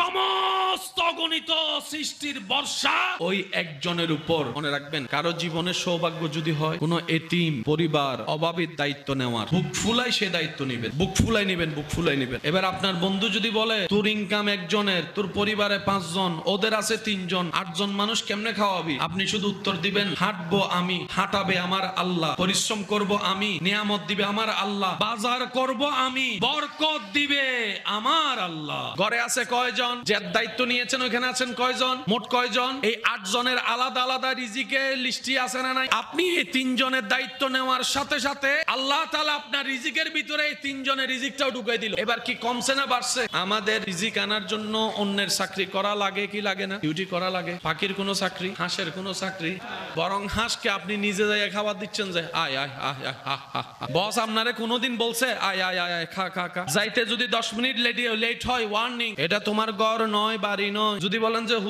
স্যার আমার ওয়াইফ অসুস্থ, আমার মা অসুস্থ, আমার ভাই অসুস্থ, বোন অসুস্থ, ছেলে মেয়ে অসুস্থ, তোমার প্রবলেম দেখার জন্য আমি ব্যবসা খুলে বসি নাই, অফিস খুলে বসি নাই। তোমার প্রবলেমের জায়গায় রেখে ডিউটি যেটা করছো সেটা ডিউটি করতে আসো, তাহলে যা কথা হয়েছে সেটা তুমি পাবা, এছাড়া পাবা না। কিন্তু পক্ষান্তরে আপনি ছাগলকে নিয়ে যেয়ে খাওয়াচ্ছেন, গরুকে আপনি নিজে দিয়ে দিচ্ছেন, খা, ফ্যাটও থাকতো না, খাওয়াও নাই, বাজারও করা লাগতো না, ইনকামও করা লাগতো না, টেনশন নাই। এটাই তো জামিলা। এবার বলেন, পেট সবার আছে না নাই? আচ্ছা, পিঁপড়া কত বড়? পিঁপড়া যত ছোট, পিঁপড়ার পেট কত দূর? পিঁপড়া তো ছোট, পিঁপড়ার পেট। কিছুদিন আগে বর্ষাকাল ছিল না, আমরা সবাই পড়েছি ছোটবেলায়। পিঁপড়ার সৃষ্টিতে এমন একটা অদ্ভুত অলৌকিক সৃষ্টি, ভূমিকম্প আসার আগে পিঁপড়া জানে, বন্যা আসার আগে, বর্তমান বিজ্ঞানও সেটা বারবার বুঝাচ্ছে, বন্যা প্লাবন আসার আগে কেউ না জানলো পিঁপড়া জানে। এবার বলেন, পিঁপড়া থাকে কোথায়? পিঁপড়ার বাড়ি কোথায়? বিল্ডিং এ নাকি মাটিতে? তো বৃষ্টি পড়লে তো মাটিতে তার ঘর সব শেষ, সে তার আপনার মতো পানি ডিঙ্গায় ডিঙ্গায় হাঁটতে পারবে না। যখন মৌসুমটা বর্ষার হওয়ার টাইম হয় তখন পিঁপড়াদেরকে দেখবেন গর্তের ভিতরে খাবার মজুদ করে। আমরা খাবার মজুদ করলে ফ্রিজ ছাড়া রাখা যায় না, অনেক সময় ফ্রিজে তো খাবার নষ্ট হয়ে যায়। এবার পিঁপড়ারে যাই জিজ্ঞেস করেন তোদের ঘরের ভিতর কোনো ফ্রিজ আছে? পিঁপড়া মশাই ঘরে কি কোনো ফ্রিজার ব্যবস্থা আছে? ঘর এই তো ছোট্ট, ফ্রিজ ঢুকাবো কই? তোমরা কি করছো?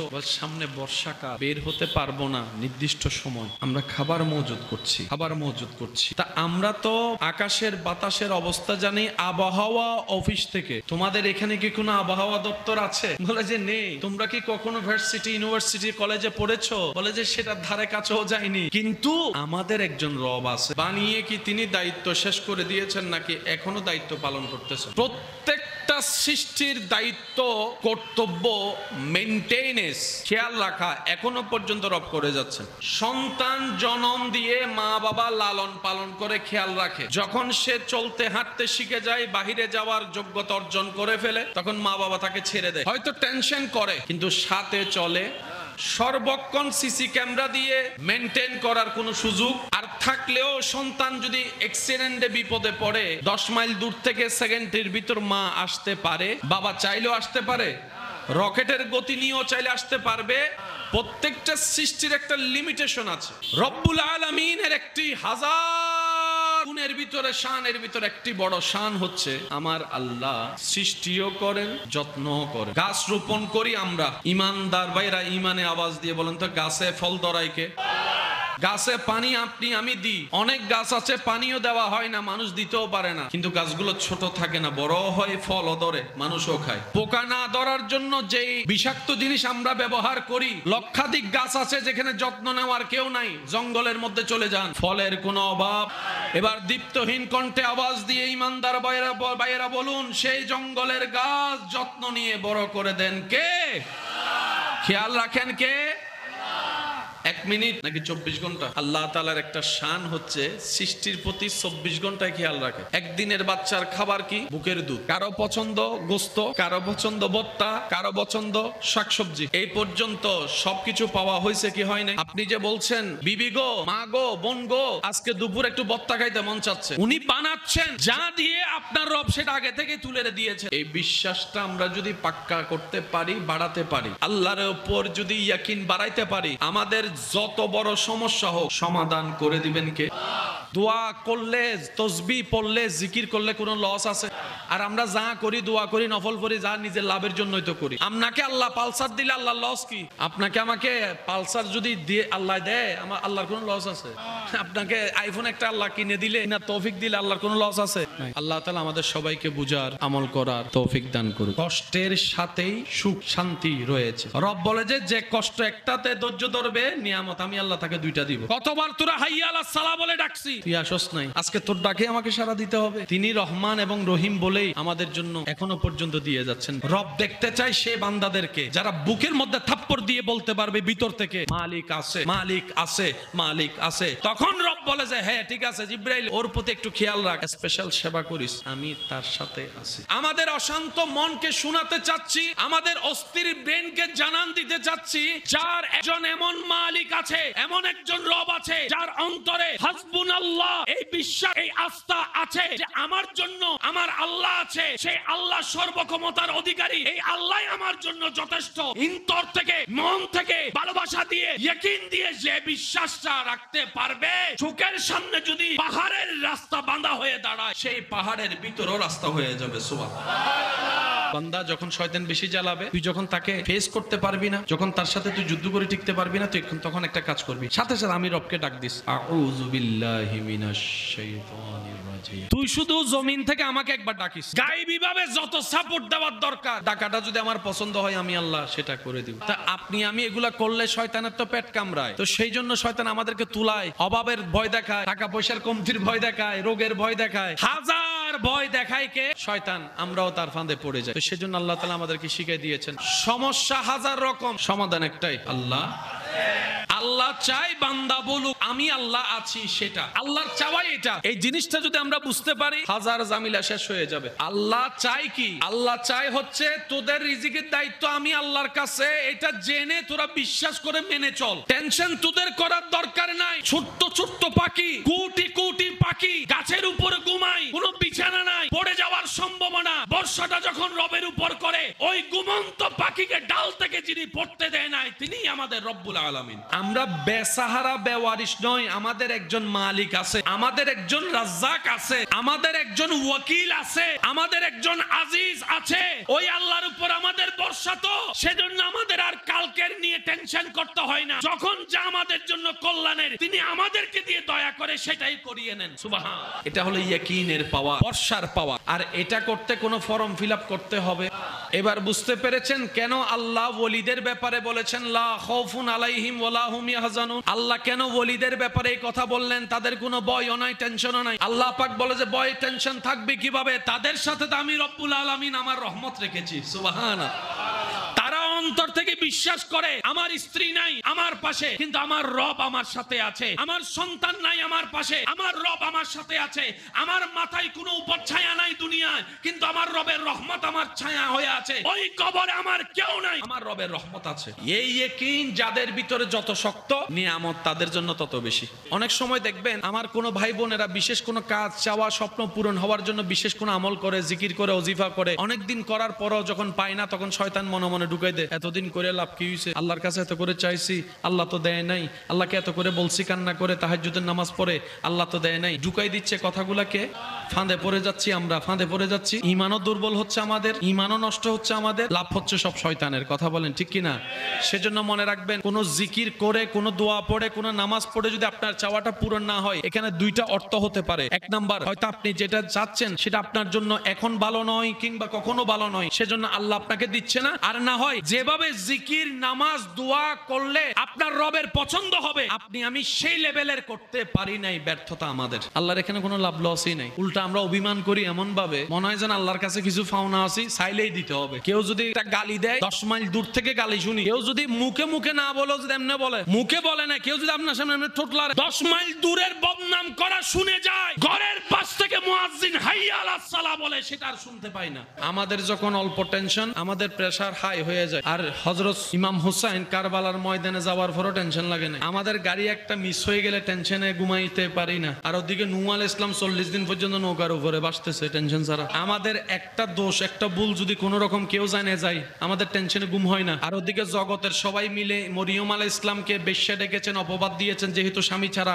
ঈসা নবীকে জন্ম দিয়েছেন। ঈসা নবীকে বাপ ছাড়া সন্তান বলে কত অপবাদ দিয়েছেন। ঈসা নবীর কোনো টেনশন নাই, কারণ ঈসা নবী জানে মন্দের ভিতরেও ভালো এনে দিতে পারে। জগতে প্ল্যানিং করে ইউসুফ নবীকে কুফে ফেলছে, আল্লাহর হিকমতে ওনাকে রাজ সিংহাসনে পৌঁছে দিয়েছে। আর ওদিকে আইয়ুব আলাইহিস সালাম রোগও হয়েছেন, রোগও জানেন, ঠিকই আছে। ইউনুস আলাইহিস সালাম মাছের পেটে পড়েছেন, জানেও, ঠিকই আছে। কিরে ইউনুস নবী, ও ইউনুস নবী, চতুর্দিকে বন্ধ, আপনি মাছের ভিতরে মাছ পানির ভিতরে, টেনশন লাগে না? বলে যে মালিক যার নাই তার না টেনশন, আমার একজন মালিক আছে, আর উনি এমন মালিক যিনি সেকেন্ডের ভিতরে দিনকে রাত, রাতকে দিন, মরাকে জীবিত, জীবিতকে মৃত বানাই দিতে পারে। সুবহানাল্লাহ। যখন আমি আমার দিকে তাকাই, আমার আর সাহস লাগে না। যখন আমি আমার মওলার দিকে তাকাই, আমার বুক ফুলে যায় সাহসে। আমার একজন মালিক আছে। এক একজনের টেনশন এক এক রকম, এক একজনের টেনশনের ধরন এক এক রকম, এক একজনের মনের চাওয়া পূর্ণ না হওয়ার ধরন এক এক রকম, কিন্তু সমাধান একটাই, একজন আল্লাহ আছে। টেনশন শব্দটা সেম, কিন্তু ধরন ভিন্ন। কারো ছেলে মেয়ে কথা শুনে না, এক টেনশন। আবার কারো ছেলে মেয়ে নাই, সেজন্য আর এক টেনশন। কারো বিয়ে হচ্ছে না বলে টেনশনে আছে, আবার কেউ বিয়ে করে ঝামেলায় পড়ে আছে। টেনশনের কোনো শেষ। আফসোস আমাদের জন্য, শুধু আমরাই ওনার উপর ভরসাটা করে বের হতে পারি না। আমরা ভরসা করি নিজেদের উপর, বসের উপর, সেজন্য আমাদের টেনশন লাগে। কারণ আমাদের ভরসার লেভেলটা পশু পাখির ভরসার লেভেলটা অনেক বেশি। আমরা যদি আমাদের ইয়াকিনটা রবের উপর পাক্কা করতে পারি, আমাদের আর কিছু লাগবে। তখন আপনি দুনিয়াতে না থাকলেও আপনার ছেলে মেয়ের ভবিষ্যৎ নিয়ে যে টেনশন করছেন সেটাও করা লাগবে না। তখন আপনার ছেলে মেয়ের জিম্মাদারি আপনার রব নিবে, দুই ভাবে, স্রষ্টা হিসেবেও নিবে, আপনার ইয়াকিনের কারণেও নিবে, ডবল ভাবে নিবে। তো আপনার ছেলে মেয়ের জিম্মাদারি যদি আপনার রব নেয়, আর টেনশন আছে? সৃষ্টি করে তিনি ছেড়ে দেয় নাই, সেকেন্ডে সেকেন্ডে খেয়াল রাখে। উনি খেয়াল না রাখলে আপনি আমি ডোগো গিলতে পারবো না। উনি যদি খেয়াল না রাখে আপনি আমি খাবার যে স্বাদ সেটাও পাবো না। উনি খেয়াল রাখে বলে খাদ্যনালীর খাবার খাদ্যনালী দিয়ে যায়, নিঃশ্বাসের নিঃশ্বাস নিঃশ্বাস নাশে দিয়ে আসে। সুবহানাল্লাহ। এরকম একজন আল্লাহ রব বলে যে এটাই তোকে তোর মুখে আমি শুনতে চাচ্ছি। আমি চাই বান্দা তুই এটা বল। কেউ যখন বেড়াইতে যায় বাইরে যায় আপন মানুষ মুরব্বীরা তখন ওনাকে একটা দোয়া বলে বিদায় দেয়, এটা কি? জন্ম আমি দিছি তোরে, তোর উপর আমার অধিকার বেশি, কিন্তু আমার চেয়ে আমার রবের অধিকার তোর চেয়ে উপর বেশি। আমি তোরে যত্ন নিই 5%, আল্লাহ তোরে যত্ন নেয় 1000%। তখন মা যখন অপরাগ হয়, কারণ বাহিরে তো মা নিয়ন্ত্রণ করতে, বাপ নিয়ন্ত্রণ করতে পারবে, বিমানে উঠতেছে এটা কেউ নিয়ন্ত্রণ করতে পারবে? তখন মা বলে যে আল্লাহ আমার কলিজার দনটা ফি আমানিল্লাহ, তোমার আমানতে তোমার জিম্মাদারিতে তোমার নজরে ছেড়ে দিলাম। সুবহানাল্লাহ। বাবাই বলে ফি আমানিল্লাহ, আমার কলিজার টুকরা মেয়েটাকে আল্লাহ তোমার হেফাজতে ছেড়ে দিলাম, তোমার সুপর্দে ছেড়ে দিলাম। তখন রব্বুল আলামিন ষষ্ঠ হিসেবে তো যত্ন নেয়। ওই মা বাবা দোয়া করার কারণে আল্লাহ পাক আলাদা যত্ন নেয়। আপনারা অনেক সময় হয় না বড় বিপদ থেকে বেঁচে যান, অনেক বড় দুর্ঘটনা হওয়া থেকে বেঁচে যায়, আছে না? এগুলো কারো না কারো দোয়ার ফসল। আমার বান্দাদের ভিতরে যারা ঈমানের উপর অটল থাকে এবং সর্বাবস্থায় তাদের হৃদয়ে তাদের মনে আমি রবের উপর ভরসা রাখে, বিশ্বাস রাখে, জীবনের প্রত্যেকটা সেকেন্ডকে আমি আল্লাহ আছি আমার প্রতি বিশ্বাসটা রাখে, আমি আল্লাহ তাদেরকে এমন ভাবে দয়া করি শয়তানও তাদেরকে আর স্পর্শ করতে পারে না। ওলি কারা? যাদের সাথে শয়তানের কানেকশন করাই দিল কে? তো ওনারা কি করেছেন? আল্লাহর ওলিরা বলে সর্বকস্তায় আমার আল্লাহ আছে, অভাব আসছে আমার আল্লাহ আছে, কষ্ট আসছে বিপদ আসছে আমার আল্লাহ আছে। ডাক্তারে বলে যে 3 মাসের সময় আর বাঁচতে পারবা না। আপনার এলাকায় খবর নেন এরকম অনেকে আছে এখনো বাচ্চা আছে। বিশ্বাসটা কার উপর রাখবো? এখন কিভাবে আনবো সেই বিশ্বাসটা জীবন চলার পর? আমরা তো আর আল্লাহর বলি না, আমাদের বিশ্বাস তো সেই লেভেলে যাই নাই, আমরা সবাই জানি। আনবো কিভাবে? এক কথায় বুঝি না বুঝি মন মতো হোক আর না হোক, নবীর প্রেম আদব মহব্বত অন্তরে রেখে শুধু এতটুকু বলবেন যা হওয়ার হবে দেখা যাবে, আল্লাহ আছে, যা হওয়ার হবে দেখা যাবে, দুশমনের যা প্ল্যানিং করার করুক দেখা যাবে, আরে দিন শেষে তো সেটাই হবে। আমার রব যেটা চাইবে, যিনি মূর্খরে সেকেন্ডের ভিতর জ্ঞানী বানাইতে পারে, যিনি অভাবীকে সচ্ছলতার পথ দেখাই দিতে পারে, নিঃসন্তানকে যিনি সন্তান দান করতে পারে। এবার আমি বললাম আল্লাহ আমার সন্তান দরকার, রব বলে যে আমি এখন দিব না, যখন তোর জন্য ভালো হবে তখন দিব। আল্লাহ এতদিন আমি কি করব? রব বলে যে এতদিন তুমি অপেক্ষা করো, এটার নাম ধৈর্য। ধৈর্য কাকে বলে? আল্লাহর হুকুম আসা পর্যন্ত আপনি আমি হাত পা গোটাই আল্লাহর রহমতের দিকে তাকায় থাকা খুশি মনে, এটার নাম হচ্ছে ধৈর্য। আল্লাহ চাইলে আপনাকে পাখির মতো খাওয়াইতে পারে, এটা আল্লাহর সে কুদরত। যদি দেখতে চান আপনার ঘরের অসুস্থ মা বোনকে দেখেন, বাবাকে দেখেন, একটা কাজও করে না, টাইমে টাইমে খাবার খায়। নিয়ম হচ্ছে কাজ করলেই খাবার, কিন্তু মা বাবা তো মুরব্বী, তো দাদা নানি তো অসুস্থ, ওনারা তো খাবার খায় এই টাইমে টাইমে, বরং আমাদের চাইতে আরো টাইম বেশি মেনটেন হয় ওনাদের। আমরা তো 2টার বা 3টাও খাই, কিন্তু যাদের 2টাই ওষুধ আছে, ঘরের বউয়েরা মেয়েরা দেখবেন যে টাইমে টাইমে গোসল না করে হলো, নিজের খাবার পরে খেয়ে হলো দাদিরে খাওয়ায়, শাশুড়িরে খাওয়ায়, মারে খাওয়ায়, নানিরে খাওয়ায়। এবার দাদা দাদি নানা নানির জিজ্ঞেস করেন ডিউটি কি? শক্তি নাই, কাজ করার ক্ষমতা নাই। রব বলে যে দেখ দেখ কাজ ছাড়াও আমি খাওয়াইতে পারি। বলেন মায়ের পেটের মধ্যে আমরা ছিলাম কি ছিলাম না? খাওয়াইছেন কে? কোন কাজ করছি? শুধু ঘুরছি? আল্লাহ খাওয়ায়, আল্লাহ খাওয়ায়, মায়ের নারী দিয়ে নাভি দিয়ে খাওয়ায়। এবার বলেন মানুষ খায় কি দিয়ে? খাওয়া ছাড়া তো বাঁচতে পারবে, কিন্তু মানুষ যখন এমন পরিস্থিতিতে পড়ে মুখকে খাবার গিলতে পারে না, তখন খাবার দেখি দিয়ে আল্লাহ তাআলা 2টা অপশন রেখে দিয়েছেন। বান্দা কখনো যদি তোর মুখ বন্ধ হয় খাইতে না পারস, আমি আল্লাহ তোর জন্য যত্ন করে নাকের ব্যবস্থা করে দিয়েছি। সুবহানাল্লাহ।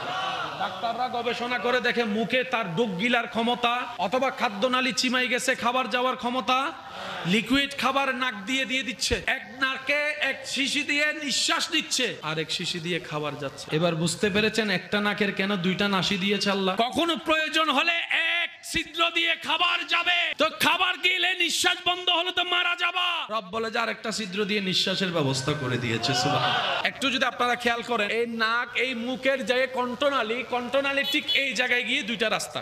নিঃশ্বাস নিয়ে আমরা কণ্ঠনালী দিয়ে, খাবারও খাই কণ্ঠনালী দিয়ে। আপনার আমার মুখের ভিতর যে একটা ছোট্ট জিহ্বা আছে, এটাও অহেতুক নয়, এটাও বান্দার উপকারের জন্য আল্লাহ তাআলা সেইভাবে ব্যবস্থা করে দিয়েছেন। সুবহানাল্লাহ। আপনার যে আওয়াজ, আপনার যে কথা বের হচ্ছে, জিহ্বার সাথে সাথে শব্দ গঠন হচ্ছে, এটা যে আওয়াজ হয়ে বাতাস হয়ে বের হচ্ছে, ওই ছোট্ট আলা জিহ্বাটা এখানে বড় কারামতি কাজ করে আল্লাহর হুকুমে। আপনার আমার খাওয়া, এই খাওয়াটা আপনি মুখের মধ্যে যখন আপনি ডুব গিলেন, আপনি যখন পানি খান তখন দেখবেন নিঃশ্বাস দিতে পারবেন না। আল্লাহ তাআলা এই জায়গার মধ্যে এমন একটা সিস্টেম করে দিয়েছেন, বান্দা ডুব গিলার সাথে সাথে ওই নিঃশ্বাস নাসির উপর একটা পর্দা পড়ে যায়। আপনি আমি সেকেন্ডের আগে খাবার খাচ্ছি, যত দ্রুত খাই না কেন খাবার আর এদিকে ঢুকতে দেয় না যিনি খেয়াল রাখে। প্রথমেই বলেছিলাম আমাদের সমাজে দেখবেন কোন মানুষ যখন মারা যায়, কোন বাচ্চা রেখে, যেদিন মারা যায় সেদিন দায়িত্ব নেওয়ার জন্য 100 জন দাঁড়ায় যায়, বিয়ে আমি দিব, পড়ালেখা আমি করাবো। 3-4 দিন, 1 মাস 2 মাস যাওয়ার পরে কেউ কল করেও আর জিজ্ঞেস ঘরে বাজার আছে কিনা, সে প্রশ্নটাও কেউ, কেমন জানি তাদেরকে সমাজ থেকে, পরিবার থেকে সবাই আলাদাভাবে রেখে দেয়। এমন ভাবে আমরা বিহেভিয়ার করি, মনে হয় যেন আমরা কখনো মরবই না, আমাদের ছেলে মেয়ে কখনো এতিম হবেও না। আমরা অন্য এতিমদের প্রতি, অন্য দুঃখী মানুষের প্রতি এমন ভাবে আচরণ করি, আমরা যেন কোনোদিন বিপদেও পড়বো না, আমাদের কোনোদিন অর্থ শেষই হবে না, আমাদের কোনোদিন এই যৌবন শেষই হবে না, শক্তি শেষ হবে না। রব বলে যে এই কখনো চিন্তা করিও না, এই কাজ কখনো করিও না, তুমি অন্যের উপর দয়া করো যেন আমি রব তোমার উপর দয়া করতে পারি। রব বলে যে তুমি অন্যকে সচ্ছলতায় খাওয়াও, আমি যেন তোমার ওই অভাব অবস্থায় তোমারে খাওয়াইতে পারি, ওই দিকের লক্ষ্য রেখে। সুবহানাল্লাহ। সেজন্য আল্লাহ রাসূল সাল্লাল্লাহু আলাইহি ওয়াসাল্লাম এতিমদের মাথার উপর ছায়া হয়ে থেকে উম্মতকে শিক্ষা দিয়েছেন, হে আমার উম্মতেরা, আজকে যাকে এতিম দেখছো, একদিন তুমিও হতে পারো, তোমার সন্তানও হতে পারে, কারণ হায়াত মওতের 1 সেকেন্ডের কোনো বিশ্বাস। আপনার এলাকায় খবর নিয়ে দেখেন, এক সময় দাপট নিয়ে চলা এমন অনেক পরিবার হঠাৎ করে বাপ মারা যাওয়ার পরে সব আউলা জাউলা হয়ে গেছে। এমন সম্পত্তি কিনেছে, কোথায় কি সম্পত্তি আছে ছেলে মেয়েও জানে না। এখানে যারা আছেন এই মুহূর্তে, আজকে সকাল থেকে কারো কি কোনো টেনশন ছিল না? বিভিন্ন টেনশন, বিভিন্ন চাহিদা, বলেন না ভাই একটু উত্তর দেন। বিভিন্ন অভাব, হঠাৎ করে আপনার পকেটে আছে 100 টাকা, হঠাৎ করে প্রয়োজন হচ্ছে 5000 টাকা। এমন মানুষও, আপনার সংসার চালানোর জন্য দরকার 25,000 টাকা, আপনার এখন আছে মাত্র 10,000 টাকা, বাকি 15,000 টাকা কোত্থেকে দিবেন? কারেন্ট বিলওয়ালা তো বসে থাকবে না, পেটে তো ভাত দিতে হবে, কিন্তু আপনার এই কাজটা অন্য কোন একটা কাজের মধ্যে টাকাটা খরচ হয়ে গিয়েছে। বিভিন্ন পেরেশানিতে মাইকের আওয়াজ যারা যতটুক যাচ্ছে সবাই আছে, কারোটা একরকম, কারোটা অন্যরকম, টেনশন কিন্তু সবার সেম। এবার বলেন সবার চাওয়া চাহিদা কি একরকম? কারো গায়ে জ্বরের কষ্ট, এটার ওষুধ আলাদা, কারো হার্টের কষ্ট, এটার ওষুধ আলাদা, কেউ ডায়াবেটিসে কষ্ট পাচ্ছে, ওর ওষুধ আলাদা। তিনি এমন একজন সত্তা যিনি সৃষ্টি করে সৃষ্টিকে বেসাহারা হয়ে ছেড়ে দেন নাই। 24টা ঘন্টার প্রত্যেকটা সেকেন্ডে সৃষ্টির প্রতি খেয়ালও রাখেন, সৃষ্টির যত্ন নেন, সৃষ্টির চাহিদা মোতাবেক তাদের চাহিদাও পূরণ করেন। আমাদের একজন আল্লাহ, আমাদের একজন মালিক, আমাদের একজন রাজ্জাক, আমাদের একজন গফফার, আমাদের একজন রহমান, আমাদের একজন রহিম, আমাদের একজন গনি, আমাদের একজন ওয়াকিল, আমাদের একজন আজিজ, আমাদের একজন করিম, আমাদের একজন রউফ, আমাদের একজন রহিম, আমাদের একজন খালিক, আমাদের একজন মালিক। যাদের এই অন্তরে এই বিশ্বাসগুলো বসাই ফেলে শক্ত করতে পারবো, তাদের আর দুনিয়াতেও টেনশন নাই, আখিরাতেও টেনশন নাই। যে মন থেকে, ব্রেন থেকে যেটাই ভালো করে বিশ্বাস করে চাইবে, তার সাথে তেমনই ঘটে। এবার সত্যি করে একটু কথা বলেন তো, আমাদের জীবনে কি ভালোটা বেশি হয় না খারাপটা বেশি হয়? আপনি ভালো কল্পনা করলে সেটা হয় না, খারাপ যদি কল্পনা করে, ব্যাপারটা কি? আমাদের এই জায়গাটা এবং এই জায়গাটা নেগেটিভে ভরপুর, আমাদের ভিতর নেগেটিভ এনার্জি বেশি। বিজ্ঞানের চোখে আমাদের ভিতর নেগেটিভ এনার্জি বেশি, সেজন্য নেগেটিভটাই বেশি অ্যাক্টিভ হয়। যাদের ভিতর পজিটিভ এনার্জি বেশি, তাদের জন্য পজিটিভ সাইডটাই বেশি হয়। আমাদের বিশ্বাসের সাইড কি? নেগেটিভ। আর আল্লাহ ওয়ালাদের বিশ্বাসের সাইড হচ্ছে পজিটিভ। যখন আমাদের মন বলে ও অসুস্থ হবে, মনে হয় কি হয় না, তো ওই নেগেটিভ থেকে আমরা পজিটিভে আসবো কিভাবে? আসার তো দরকার নিজের ভালোর জন্য। সেজন্য নবী রাহমাতুল্লিল আলামিন বলে ঈমানটা পাক্কা করো, ইয়াকিনটা পাক্কা করো, ঈমান পাক্কা করো। তো করব কিভাবে ইয়া রাসূলুল্লাহ? বলে যে আমি নবীর মহব্বত অন্তরে ঢুকাও, তখন দেখবা তোমার চিন্তাটাও ভালো হয়ে যাবে, তোমার কল্পনাও ভালো হয়ে যাবে, সব পজিটিভ পজিটিভ। বাস্তব প্রমাণ দেখেন, আমরা কি মানুষের প্রশংসা বেশি করি না বদনাম বেশি করি? নেগেটিভ কোনটা এখানে? বদনাম নেগেটিভ নাকি প্রশংসা নেগেটিভ? বদনাম নেগেটিভ সাইড, প্রশংসা পজিটিভ সাইড। আমরা বেশি করিও নেগেটিভ বদনাম, শুনিও নেগেটিভ বদনাম। এবার বলেন উপকার করা কি নেগেটিভ না পজিটিভ? ক্ষতি করা কি পজিটিভ না নেগেটিভ? এবার নিজেকে প্রশ্ন করেন, আপনার জীবনে এই পর্যন্ত যা দেখেছেন আমরা বেশিরভাগ কি উপকার করছি না ক্ষতি করছি? নেগেটিভ। নামাজ পড়া পজিটিভ, না পড়া নেগেটিভ। মিলতেছে? সত্য বলা পজিটিভ, মিথ্যা বলা নেগেটিভ। আমাদের সাথে সাথে কোনটা সম্পর্ক? না পজিটিভ না নেগেটিভ? ভালো ব্যবসা করা পজিটিভ, 2 নাম্বারই করা নেগেটিভ। আমাদের সাথে কোনটা বেশি? ভালো সত্য 1 নাম্বার বিষা দেওয়া পজিটিভ, 2 নাম্বার বিষা দেওয়া নেগেটিভ। কোনটা? শান্ত থাকা পজিটিভ, ঝগড়া করা নেগেটিভ। কোনটা করি? আপনি আপনার জীবন, আমি আমার জীবনকে যদি অ্যানালাইসিস করি, আমাদের 24টা ঘন্টায় 24,000 বার শুধু নেগেটিভ নেগেটিভ নেগেটিভ করা, নেগেটিভ চোখে নেগেটিভ, মুখে নেগেটিভ, চলায় নেগেটিভ, সংসারে নেগেটিভ, ব্যবসায় নেগেটিভ, সর্বদিকে নেগেটিভ এমন ভাবে হয়েছে আমাদের ভিতর নেগেটিভ এনার্জিটা বেড়ে গেছে। সেজন্য কারো ভালো শুনলো আমাদের মনে মানতে চাই না, বদনাম শুনলে তাড়াতাড়ি বিশ্বাস করি, প্রশংসা শুনলে তাড়াতাড়ি বিশ্বাস করতে কেউ চায় না। কারোর জন্য যদি বিয়ের খবর নিতে চায় কেউ, যদি দোকানদাররা কিংবা আশেপাশের মানুষ যদি কেউ বলে, আর যদি কেউ বলে যে না মোটামুটি ভালো, তখন একজনে বলে যে চল চলে যাই, কয় না আর একটু খবর নি, আরো 5-6 জন থেকে একটু জিজ্ঞেস করি। আমরা নেগেটিভে ভরপুর। তো নেগেটিভ এনার্জিটা কার থেকে আসে? আল্লাহ থেকে না শয়তান থেকে? আল্লাহ থেকে আসে হুকুমটা পজিটিভ, নবী থেকে আসে পজিটিভ, কোরআন থেকে আসে পজিটিভ, নামাজ থেকে আসে পজিটিভ, রোজা থেকে আসে পজিটিভ, জিকির থেকে আসে পজিটিভ, দরুদ থেকে আসে পজিটিভ, মাহফিল থেকে আসে পজিটিভ, মসজিদ থেকে আসে পজিটিভ, মা বাবার সেবা থেকে আসে পজিটিভ, বড়দের সম্মান থেকে আসে পজিটিভ, ছোটদের স্নেহ থেকে আসে পজিটিভ, সততার সাথে আসে পজিটিভ, ধৈর্য ধরলে পজিটিভ, ক্ষমা করলে পজিটিভ, মায়া করলে পজিটিভ, খানা খাওয়াইলে পজিটিভ, নিঃস্বার্থ ভালোবাসলে পজিটিভ। ওই পজিটিভ গুলাকে ইসলামের ভাষায় সওয়াব বলা হয়। কি নেগেটিভ দরকার না পজিটিভ? কিন্তু আমরা জীবন কাটাইছি কি দিয়ে? সেজন্য আমাদের উপর পজিটিভ ভালো করে আসে। নেগেটিভ ইজ ইকুয়াল টু জাহান্নাম, পজিটিভ ইজ ইকুয়াল টু জান্নাত। নেগেটিভ মানে অমানুষ, পজিটিভ মানে মানুষ। নেগেটিভ মানে সমাজ, পরিবার, এলাকার জন্য ক্ষতিকারক, পজিটিভ মানে এলাকা, সমাজ, পরিবারের জন্য নিয়ামত। নেগেটিভ মানে আল্লাহর দুশমন, পজিটিভ মানে আল্লাহর বন্ধু। আমরা সবাই নেগেটিভের দলে, আল্লাহর ওলিরা সবাই পজিটিভের দলে। আর আপনারা জানেন নেগেটিভ সর্বদা মারাত্মক হয়। নেগেটিভ পজিটিভ কোন বান্দার সুদের সাথে নিয়ে বাঁচতে হবে না তো ভাই। আপনি কেন মনে করতেছেন 5,000 টাকা দিতে না পারলে মাইরে ফেলবে সব? হায়াতের মালিক কে? করোনা হওয়ার পরও মানুষ বাচ্চা আছে, এরকম হাজার মানুষ আছে মাস্ক পরে নাই, করে নাই, এখনো পর্যন্ত বাচ্চা আছে। হায়াতের মালিক, রক্ষা করার মালিক। শুধু আমাদের ঈমান শক্ত রেখে সততার সাথে চলতে হবে, যে বাকি কাজ যিনি করে দিবেন তিনি কে। যদি এই বিশ্বাসটা আমাদের মধ্যে থাকে, সুদের সাথে লাগার কোনো দরকার। এবার আমার ভাই আমাকে বলবে, ভাইয়া আমার সামনে 1 মাস পরে আমার মেয়ের বিয়ে, এখন আমার আত্মীয় স্বজন অনেকের কাছে চাইছি, কেউ তো দেয় নাই, বিয়ে তো নেমে আসছে, আমি এখন কিভাবে কি করব? আমি বললাম, ভাই এটাই তো আপনার ঈমানের পরীক্ষার টাইম। আপনার যে ঈমান আছে আপনাকে পরীক্ষা দিতে হবে না, ফিরি তো হবে না, এটাই তো পরীক্ষার টাইম। আপনি পরীক্ষার টাইমটাকে মুসিবত মনে করতেছেন। এই প্যাঁচ লাগাইছি আমরা এই জায়গায়। অসুস্থতা হচ্ছে আপনার ঈমান রবের উপর কতটুকু আছে এটা পরীক্ষা দেওয়ার টাইম, সেটাকে আমরা বিপদ মনে করে বসে আছি। সেজন্য বিপদ মুসিবত সবকিছু মুমিনদের জন্য নিয়ামত। ইউসুফ নবীকে যদি কুফে ফেলার বিপদে না ফেলতেন, আজকে হয়তো এই জায়গাটা আসতো না। আল্লাহ বুঝাই দিতে চাচ্ছেন, ইন্নামা আল উসরি ইউসরা। মনে রাখবেন ভাইয়েরা, আল্লাহ এবং রাসূল সব ক্লিয়ার করে দিয়েছেন। বুঝি নাই, ব্যর্থতা আমাদের। খারাপ মানুষ আর ভালো মানুষ, দাম কার বেশি, সম্মান কার বেশি, জান্নাতে কে যাবে? ভালো মানুষ। ভালো মানুষটারে খারাপ বানাই কে? তাহলে শয়তান যার উপর ক্ষমতা দেখাবে, যে শয়তানকে লাই দিবে, রাজত্ব দিবে, সে জাহান্নামে। অর্থাৎ যার সাথে শয়তানের বন্ধুত্ব হবে আর যে শয়তানকে 3 তালাক দিতে পারবে, এই কথায় কারো কোনো দ্বিমত আছে? এবার বলেন, শয়তানকে কি আমরা দেখি? শয়তানকে ধরতে পারি, তো জিতবো কিভাবে? আমাদের সাপোর্ট লাগবে কার দয়া লাগবে, কার সাহায্য লাগবে? এবার আওয়াজ দিয়ে বলেন, আমাদের উপর শয়তানের পাওয়ার আছে না নাই? বাপ চাচা দাদা নানা কালা কাকার উপর আছে না নাই? ব্যবসায়ীর উপর, মন্ত্রীর উপর, হুজুরের উপর, বক্তার উপর, টিচারের উপর, ড্রাইভারের সাথে, প্যাসেঞ্জারের সাথে, ডাক্তারের সাথে, রোগীর সাথে, ক্রেতার সাথে, বিক্রেতার সাথে শয়তানের একটা পাওয়ার সম্পর্ক আছে না নাই? আছে না নাই? উকিলের সাথে, ডাক্তারের সাথে, ব্যবসায়ীর সাথে, আব্দুল কাদের জিলানির সাথে। সেজন্য ওনারা বলি, আমরা ক্ষুধা লাগলে বাজার করে যে খাবারটা খাই, বাজার করি কোন জায়গা থেকে? দোকান থেকে। দোকান থেকে কি নিচে থেকে খাবারটা উঠে আসছে নাকি অন্য জায়গা থেকে আসছে? যে জায়গা থেকে আসছে সেখানে খাবারটা রোপণ করছে কৃষকে, তুলে দিয়েছে।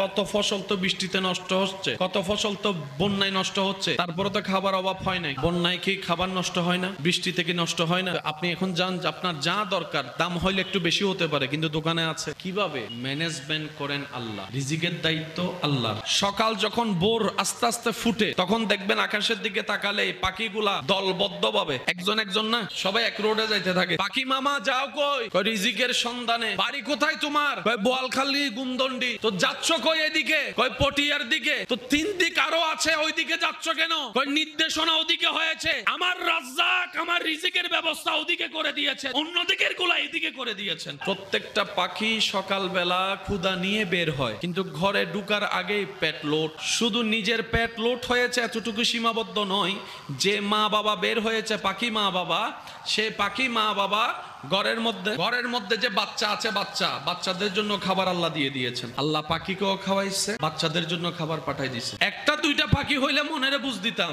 সারা পৃথিবীতে কত হাজার রকমের, কত হাজার কোটি পাখি। যদি 10 মিলিয়ন পাখি হয়, বর্ষাটা একজনের উপর। 10 মিলিয়ন যদি জন্তু হয়, বর্ষাটা রবের উপর। 10 মিলিয়ন যদি সাপ হয়, বর্ষাটা